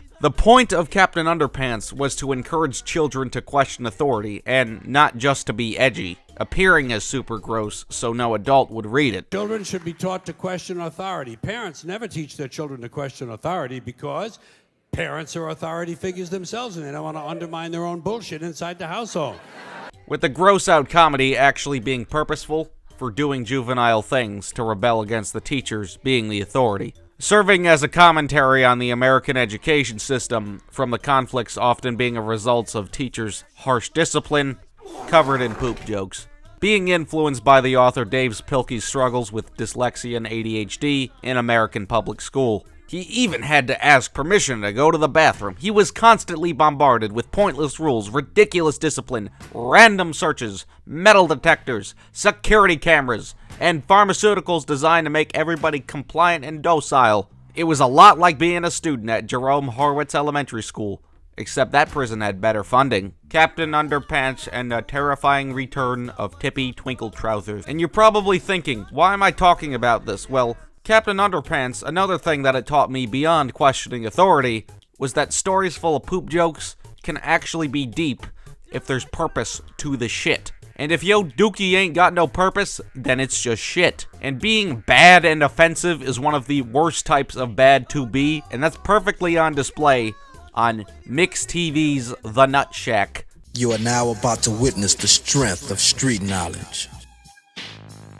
Going back to Mix, after its founding in 2000, later in 2007, Mix launched a sister channel in America under the name Mix TV, and targeted multicultural audiences given that it was an American division of a Filipino network. A Filipino network which was trying to replicate the American channel MTV, I guess, with shows like Slanted Comedy, which claims the best Asian American show on the planet. But to take the throne of MTV may have been a motive, because with the rise of the internet, MTV became outdated.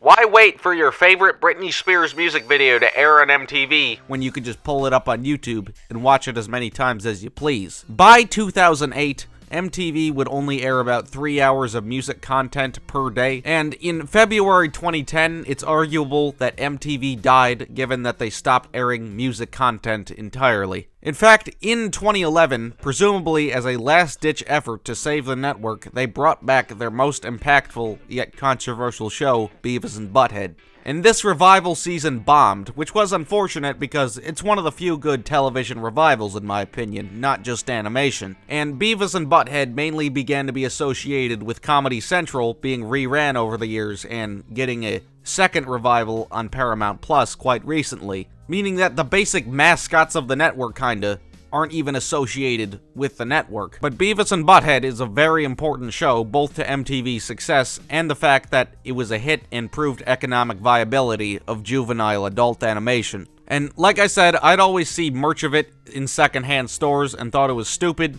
but I didn't actually get around to ever seeing it until I was like 13, when I saw the complete box set pre-second revival was on sale, and it was a ton of acclaimed content for a cheap price. So what harm could I do? And I wish I could see that first episode for the first time again. I was laughing my ass off the whole time. But Beavis and Butthead put MTV on the map. And later, South Park put Comedy Central on the map, which was next level juvenile. Fuck off, you donkey raping shit eater!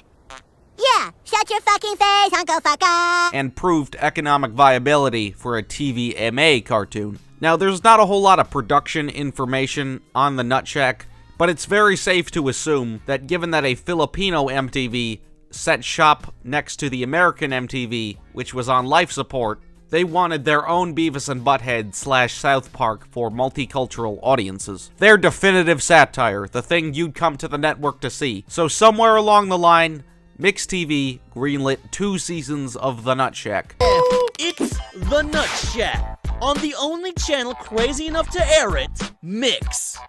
It is speculated that it was first in development as early as 2005 because the first 3 episodes were apparently completed in 2006, with the rest of Season 1 being developed in early 2007 and airing on April 25th, 2007. The Nut Shack has some historical significance given that it was the first Filipino-American cartoon to ever air on American television, created by Ramon Lopez and Jesse Hernandez. Hernandez being the more notable of the 2 creators. He's known for combining urban graffiti and Aztec-inspired visuals. With these visuals, he's worked as a graphic designer, tattoo artist, and has designed some vinyl figures for Kid Robot. And in 2009, after The Nut Shack, he was the host of Vinyl Addiction, a short-lived documentary series about vinyl figures which were first becoming a very viable product around the late 2000s. Both creators were Filipino Americans, possibly raised in Cali, so in the eyes of Mix TV, They were perfectly qualified to make their definitive satire. The show was hyped up on the network a fair bit with the fact that promotional material still exists. And some official merchandise is in circulation, like shirts proven through this interview with Gabriel Fluffy Iglesias, who wasn't involved in the show,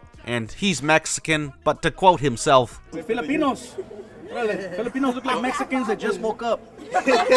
I guess he was brown enough to show up to the show's premiere and help advertise the show. The show was also advertised at WonderCon, an annual San Francisco comic and sci-fi convention featuring the Nutshack Girls. Hang out with the casting crew and Nutshack model Justine Haro.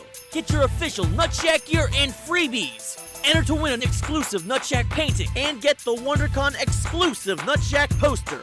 Yes, they got Asian cleavage models to advertise the show, so I can't say the network didn't advertise it. In fact, it even got its own website, which bits and pieces of the nutshack.net have been archived. The website's domain name has since been used for advertisement of meal kits. I don't recommend visiting the website now because you'll probably get a virus. So it's not like the show was neglected by the network. Well, it created a great example of just because something is objectively significant does not make it good to watch. And the show itself barely got any traction, but what little traction it did get was extremely negative. I mean, like, how many people were really tuning into something trying to compete to MTV when MTV was on life support? So making mixed TV in America was kind of an asinine business decision in the first place. So what was clearly supposed to be the bread and butter flopped, and the show became lost media and faded into obscurity. However, it did get a home media release of Season 1 in 2009. The DVDs were apparently manufactured in 2007, but as a result of the show's failure, weren't commercially released until 2009. The DVD featuring uncensored versions of the episodes not found on television. But just because physical copies existed, that doesn't mean it was widely available, still qualifying it as lost media. To this day, the DVDs are rare and demand about $300 USD on the resale market. So the show was such a flop that it wasn't even a desired piece of lost media. But 5 years later, after Season 1, in 2011, it came back for Season 2? So why did Season 2 happen if it was a huge bomb? Well, it turns out Season 2 began production in late 2007 and was completed in early 2008, meaning that the show was such a flop that Season 2 was shelved for around 5 years. I originally assumed because a small crew worked on it, it would take a long time to make, but by that logic, the show would have been in development since 2001. Which it probably wasn't. But if the show was such a flop, why'd they even make Season 2? Well, I assume it's because Season 2 isn't actually Season 2, it's just Season 1 Part 2, and given what they greenlit, the higher-ups were required to make it, but not release it. Season 1 has 9 episodes, and Season 2 has 7 episodes, so that's 16 episodes, which is not a whole lot. This is a common thing networks do, where a season worth of episodes are greenlit, but they split it into multiple seasons so they can hype up the fact that it got more than one season. Look out for Season 2 of The Nut Shack. Guys, you don't understand. It has Season 2. It has to be good. But because Season 2 was made, and I guess that week they had nothing else to air, one day in 2011, for whatever reason, the grand return of the show was hyped up with a marathon and a TV special consisting of, like, games or something. With special guests, stunts, and much more. It's unknown if this games special was shot in 2007 or 8 when Season 2 was actually made, or 2011-ish when Season 2 was actually released. But from marathoning the whole show, every episode from the lost Season 1 was seen for the first time in the Obama years. Unless you had one of the rare DVDs. But despite lost media briefly reappearing, it wasn't desired and faded back into obscurity with Season 2, which presumably also performed horribly. Meaning that Seasons 1 and 2 were lost media, but in 2012, they were classified as found because of a YouTube channel that happened to have all the content known as the Nutshack Archive. This channel is an archive for all things Nutshack, since the network it was on doesn't carry it anymore. This channel apparently obtained a bootleg DVD of Season 2 from creator Ramon Lopez, so maybe this person attended the premiere or was in one of the events or something, or possibly worked on the show, but because of copyright infringement, kept an anonymous identity. The channel featured the uncensored DVD versions of Season 1 because Season 2 never got a home media release, but there's nothing to suggest that Season 2 uncensored edits were ever made. So I guess the uncensored animation and audio is technically lost media, but that's not really desired and Season 2 is already found. But the Nutcheck was now found media, but nobody gave a fuck about it until one day, sometime between 2012 and the summer of 2016, the YouTube channel Silva Gunna got a hold of the now widely available animated series. And Silva Gunna is a shitpost remix YouTuber, meaning he makes shitpost songs but remixes them and comically clickbaits, presenting the viewers with file rips of songs from video games, but actually being shitpost remixes of video game soundtracks, being advertised as official alternate versions.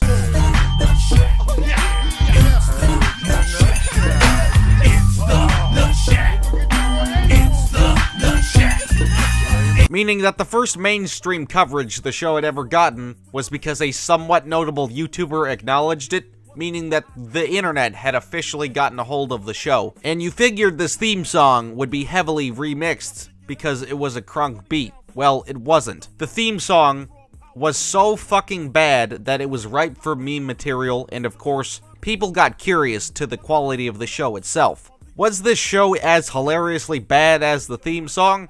Well, in the summer of 2016, it was launched into infamy, meaning all the biggest cartoon reviewers of 2016 bitched about it. Even the theme song sounds more like a mantra your friend repeats to you to annoy you on a road trip. Okay, it's a nutshell. Okay. He wears feel and loves the ladies. What the fuck is feel? Do you mean felt? Does he wear felt? I don't know. The Nut Shack.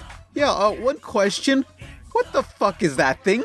Is this the future? Is this why people want us to get deported? But as it gained traction on the internet, another major piece of lost media was proven to exist related to the show. An extended version of the theme song. This was proven to exist through an interview on Adobo Nation, which is a news block on the Filipino channel, a news station for Philippine culture, and was covered on the network given that this was the first ever Filipino-American cartoon on television. But lyrics never heard before could be heard in the background. Watching the Nut Shack, you learn about life, love, and diversity from all the wrong people. Oh, that is correct. It's lewd, it's crude, but totally hilarious.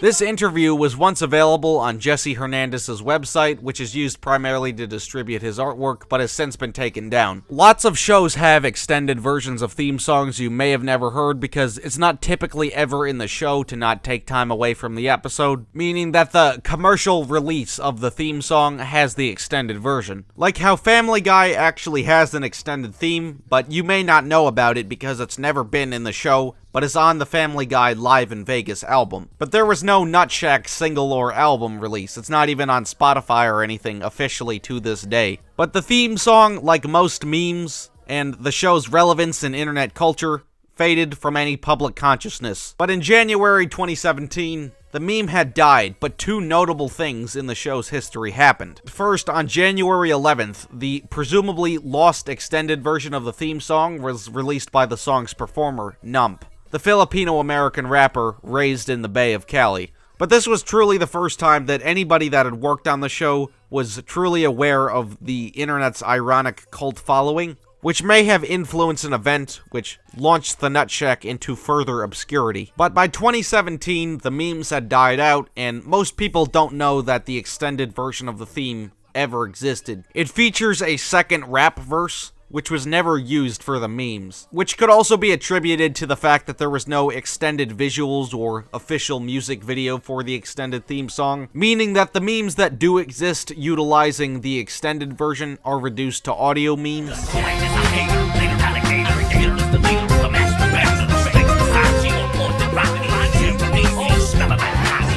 Unless you were willing to make a fan edit of an extended intro sequence. Also in 2017, MixTV themselves uploaded the full series to their official news YouTube channel, which actually had been posting Nutshack content like clips in the intro since 2007, which was some of the proof that the Nutshack was once undesired lost media. But further, around 2018, Mix began to copyright claim the memes made over the summer of 16, and the Nutshack archives uploads of full episodes were taken down, but not the extras. And they had the legal right to on lots of instances, given that what qualifies as fair use kind of varies from shitpost to shitpost, meaning that the more transformative Nutshack shitposts weren't systematically dictated as using copyrighted content. If you were to count an edit as a censor for recognition, the more edits, the less likely it was to be taken down. For example, the Nutshack theme, but with Billy Mays, is still available on YouTube. Nutshack. It's the Nutshack. It's the Nutshack. It's the Nutshack. It's the Nutshack. There's tons of frequent cuts and Billy Mays footage, so it remained after the Nutshack meme apocalypse of 2018. In fact, this video you're watching right now may have to be re-uploaded because of strict copyright regulations that Mix TV holds against people covering their show. Even though this video is fair use, that disclaimer at the beginning actually has a purpose. Also, lots of swearing. This video may need a censored re-edit. A lot of the footage of the show in this video has been edited to avoid takedown. The largest playlist of Nutshack memes I could find has 173 videos, but 116 of them have been taken down for copyright infringement. So there's at least 100 lost Nutshack memes, meaning that the show that was once lost media now has fan-made lost media. But some people have posted their taken down Nutshack memes on Internet Archive, so if you have some that were banned from YouTube because of copyright infringement, put them there, because they are surprisingly important to the show's history. The Nutshack theme, but sung by a chorus of cute anime girls, may be banned from YouTube, but it can still be viewed on Internet Archive. Dickman, baby. He raised Phil and loves the ladies. But the fact that Mix took down memes of it, which gave it the attention the network once wanted in 2007, made it even more obscure. In fact, if you didn't see the memes in the summer of 16 and you didn't watch cartoon reviewers in 2016, then there's a good chance you may have never heard of the show because it faded from the public. But there's a reason the show is now forgotten and was once a huge flop, then an ironic shitpost sensation, then a hate bandwagon, and now faded back to obscurity. First season was freaking fantastic, bro.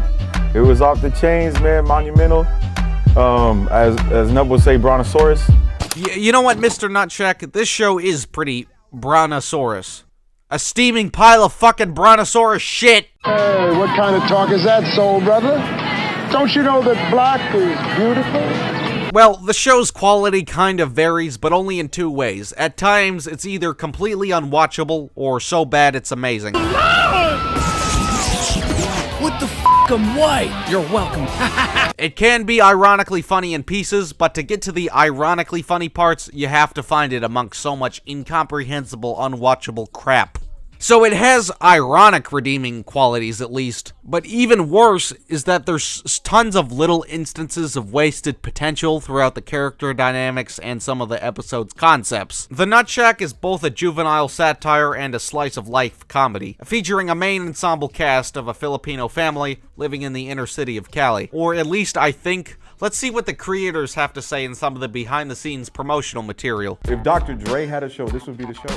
This would be dope. Nothing but straight dope beats all day long. So I guess they wanted to make a Dr. Dre cartoon, except what I think they meant was to be the NWA cartoon. Now, if you didn't know, Gang called niggas with attitudes, which Dr. Dre was a part of, was known for a couple things, being its juvenile lyrics and comical glorification of violence and social commentary to justify it. And this was the Reagan years, so you couldn't really do that. Sure, fuck the police and gangsta questioned authority and glorified the murders of police officers and had lots of no-no words. But because of quality messaging and representing a lower class, was able to become economically viable, despite even being banned from MTV, forever shifting the standards for what you could say on a song, given the economic viability. So I guess they wanted to make the NWA of cartoons by having a cast of PWAs. Attitude in animation isn't really a new territory to break by 2007, given that Beavis and Butthead and South Park had broken those barriers already.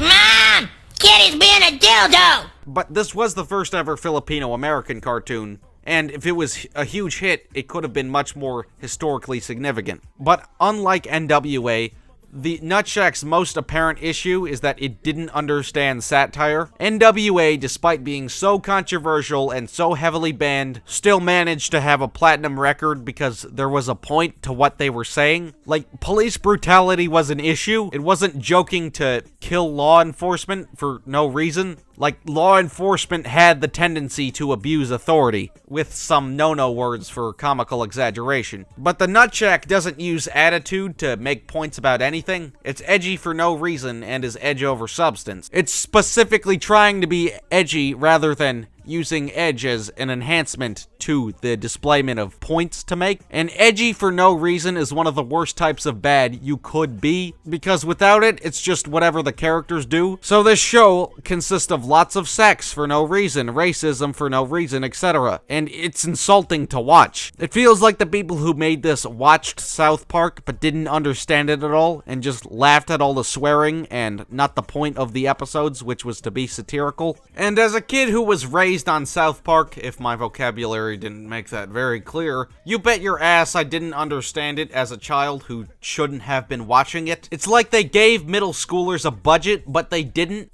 These were adults. Now, the most prominent jokes are dick jokes. This show loves dick jokes, but there's no purpose to any of the sexual imagery. It's just, look, it's a dick. It's funny because a dick is on screen. Like, just showing a dick isn't a punchline, but it does it anyway, and it thinks dick is funny and does it all the time. If y'all remember Seth MacFarlane's Cavalcade of Cartoon Comedy, there was a sketch in that web show called Name That Animal Penis, and it's just 2 minutes of showing animal dicks. Family Guy, at its worst, can be insufferable at times with lots of terrible shock humor. Hey, Lois, if I was gonna kill myself, do I slit my wrists this way or this way? But at least that's not like the whole show quality-wise, and there's still other jokes. Oh my god, Brian, there's a message in my alphabet.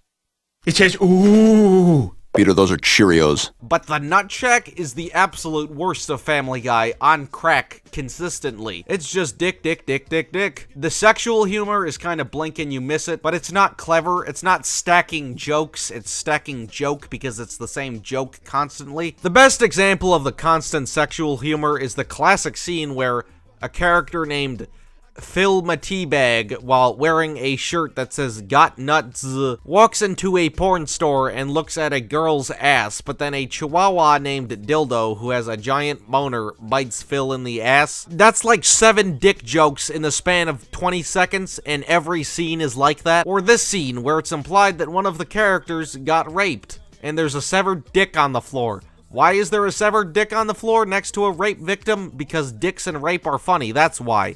Like, again, this wasn't made by middle schoolers. Like, there's no attempt to even make a variety in the juvenile jokes. It probably has the world record for most amount of sex jokes in a TV show, and that's an awful thing because the show's one joke is dick! The show's title is both a dick joke and a reference to the nutty people in the hood that the characters reside in. But it's not just a bad satire, it's bad at every aspect. The animation for television is inexcusably low quality. Now, I know it's clearly on a low budget, but things like proportion and placement consistency doesn't really require a budget, but rather a good eye. There are constant, very obvious animation errors. Now, of course, most shows have animation errors, but they shouldn't be this obvious, this consistency. The character designs are the most 2007 thing I've ever seen, and that's a bad thing. Remember those fucking GameStop used game mascots, which were like Gorillas ripoffs? Look, that's just fucking noodle. It's like they brought those characters to life and made them even shittier. Like, the character's design's proportions are completely fucked up. Like, why are Jack's shoes twice the size of his legs? Phil's hair, bracelet, shirt, and outlines are all the same shade of black. So when his arms crosses his torso, they just randomly glitch through. The hand proportions are the most consistent inconsistency. The character's hand should be wider than the arm width, but not larger than the fucking head. Like, what's up with Jesus's feet? This show is so bad that it's making me talk about the toes of Christ. Characters are often lazily zoomed into, so they have to be animated less, which was like the shit that was industry standard in the 70s. Yeah, you said it. Hey, hey, hey. When do we play? Sometimes shots are reused in the same sequences. The first episode has an epic scene of Horat throwing poop at everybody on an airplane, and they just loop the same poop throwing animation 4 times in a row. And yes, the show has flat-out action sequences sometimes. During the same fight scene, they reuse the same stomping animation 6 times in a single shot. The fights are executed with heavy cuts like Clip screaming YouTube videos from 2007 because they were lazy or Fred Figglehorn was about to pop off. And again, it's on a budget, so I'm not expecting it to be super fluid. Like, even if you don't have the money for super fluid movement, at least make it comprehensible. Oh yeah? How about this mother? Oh Like, you couldn't show the bottle hitting the characters, they just cut away with a crash sound effect. The backgrounds don't match the characters' geometry at all and look like fucking GoAnimate stock backgrounds. And what year did GoAnimate come out? Fucking 2007. But the main cast consists of 2 cousins, Phil and Jack, Jack's robot Tassir, Phil and Jack's uncle Tito, and Phil's friend since childhood Cheetah, who isn't related but is often seen hanging around their apartment. Tito Dick is clearly the most gangsta character because of his epic bling, which loops obnoxious shining effects constantly. But Jack has a pet robot, cyborg Tassir, which is a type of primate found in the Philippines named Horatio, aka Horat. I guess he's supposed to be the family pet who's casually sentient, like the show's own Brian Griffin. And then Phil's best friend, Cheetah. The family dynamic is that Phil was raised by his uncle Tito Dick, and Jack and Horat moved from the Philippines to Cali to live with his uncle, and Cheetah hangs out a lot. And the characters barely have personalities, but like, Phil is an asshole and like, Jack is a dumbass. Horat is basically the same character as Phil. Tito Dick is like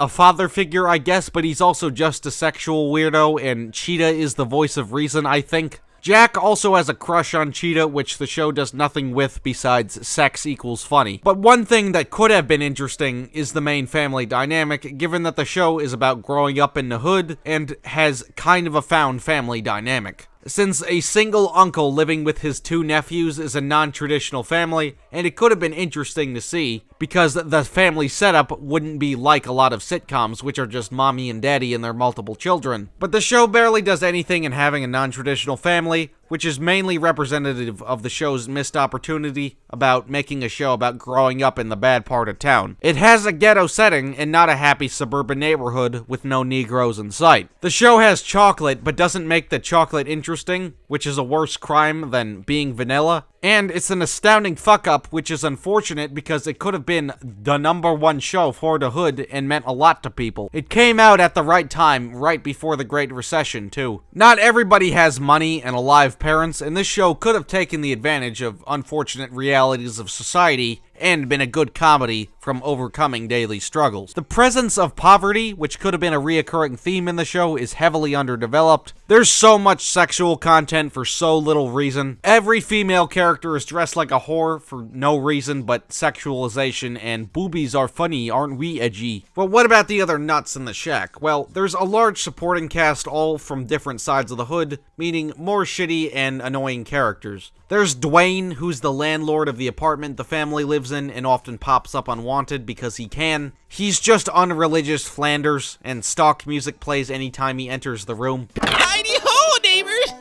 What's going on? Anything cooking? You know what's bullshit? This fucking show.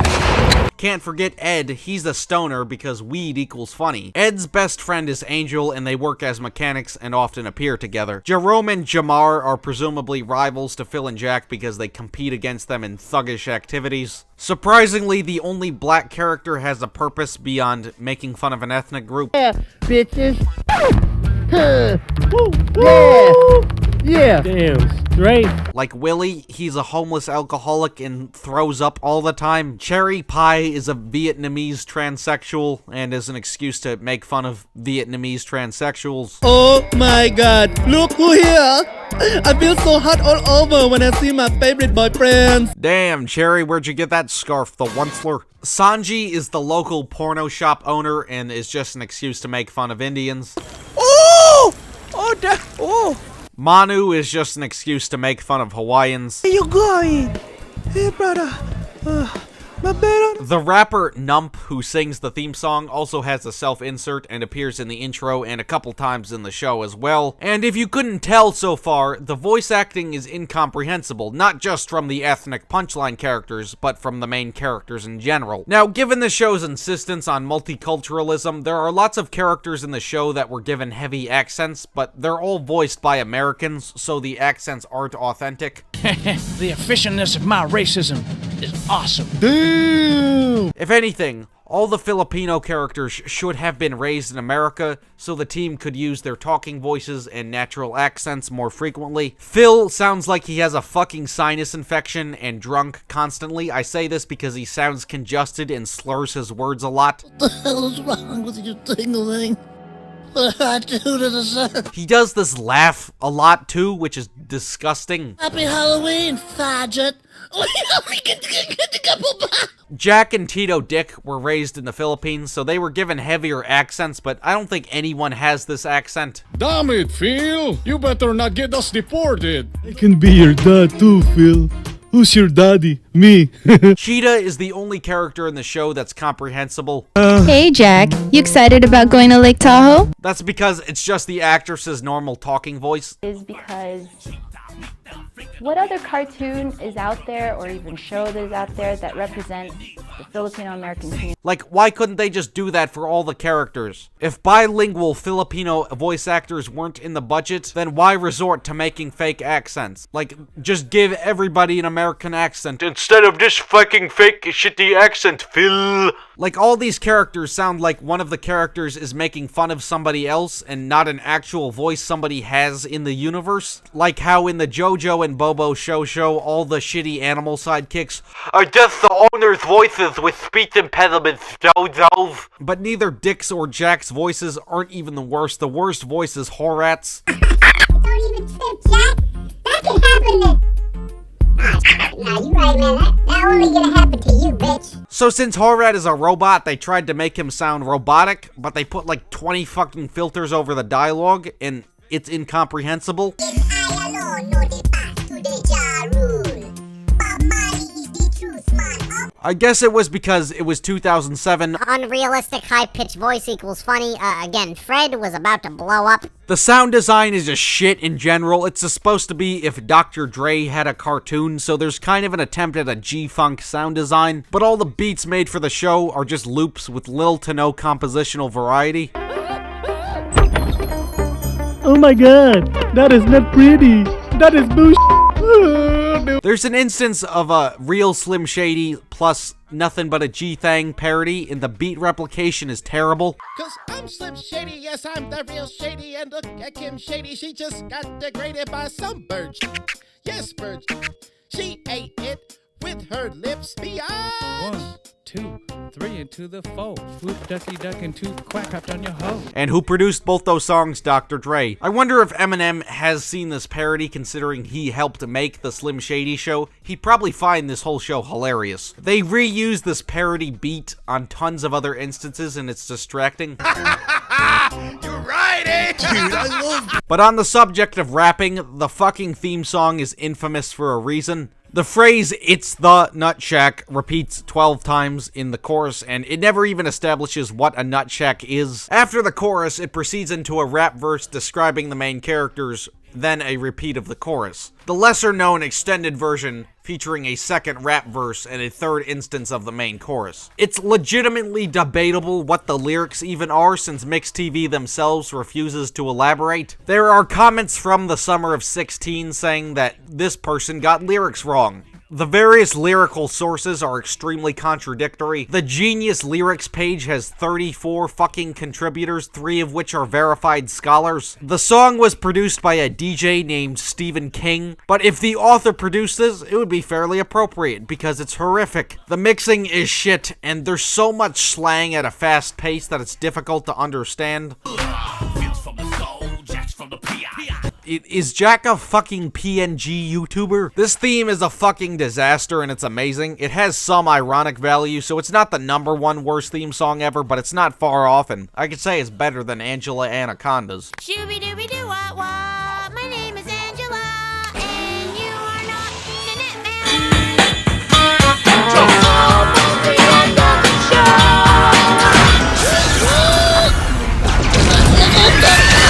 Why is he jizzing on babies? Why is he laughing at jizzing on babies? The fuck up is astounding and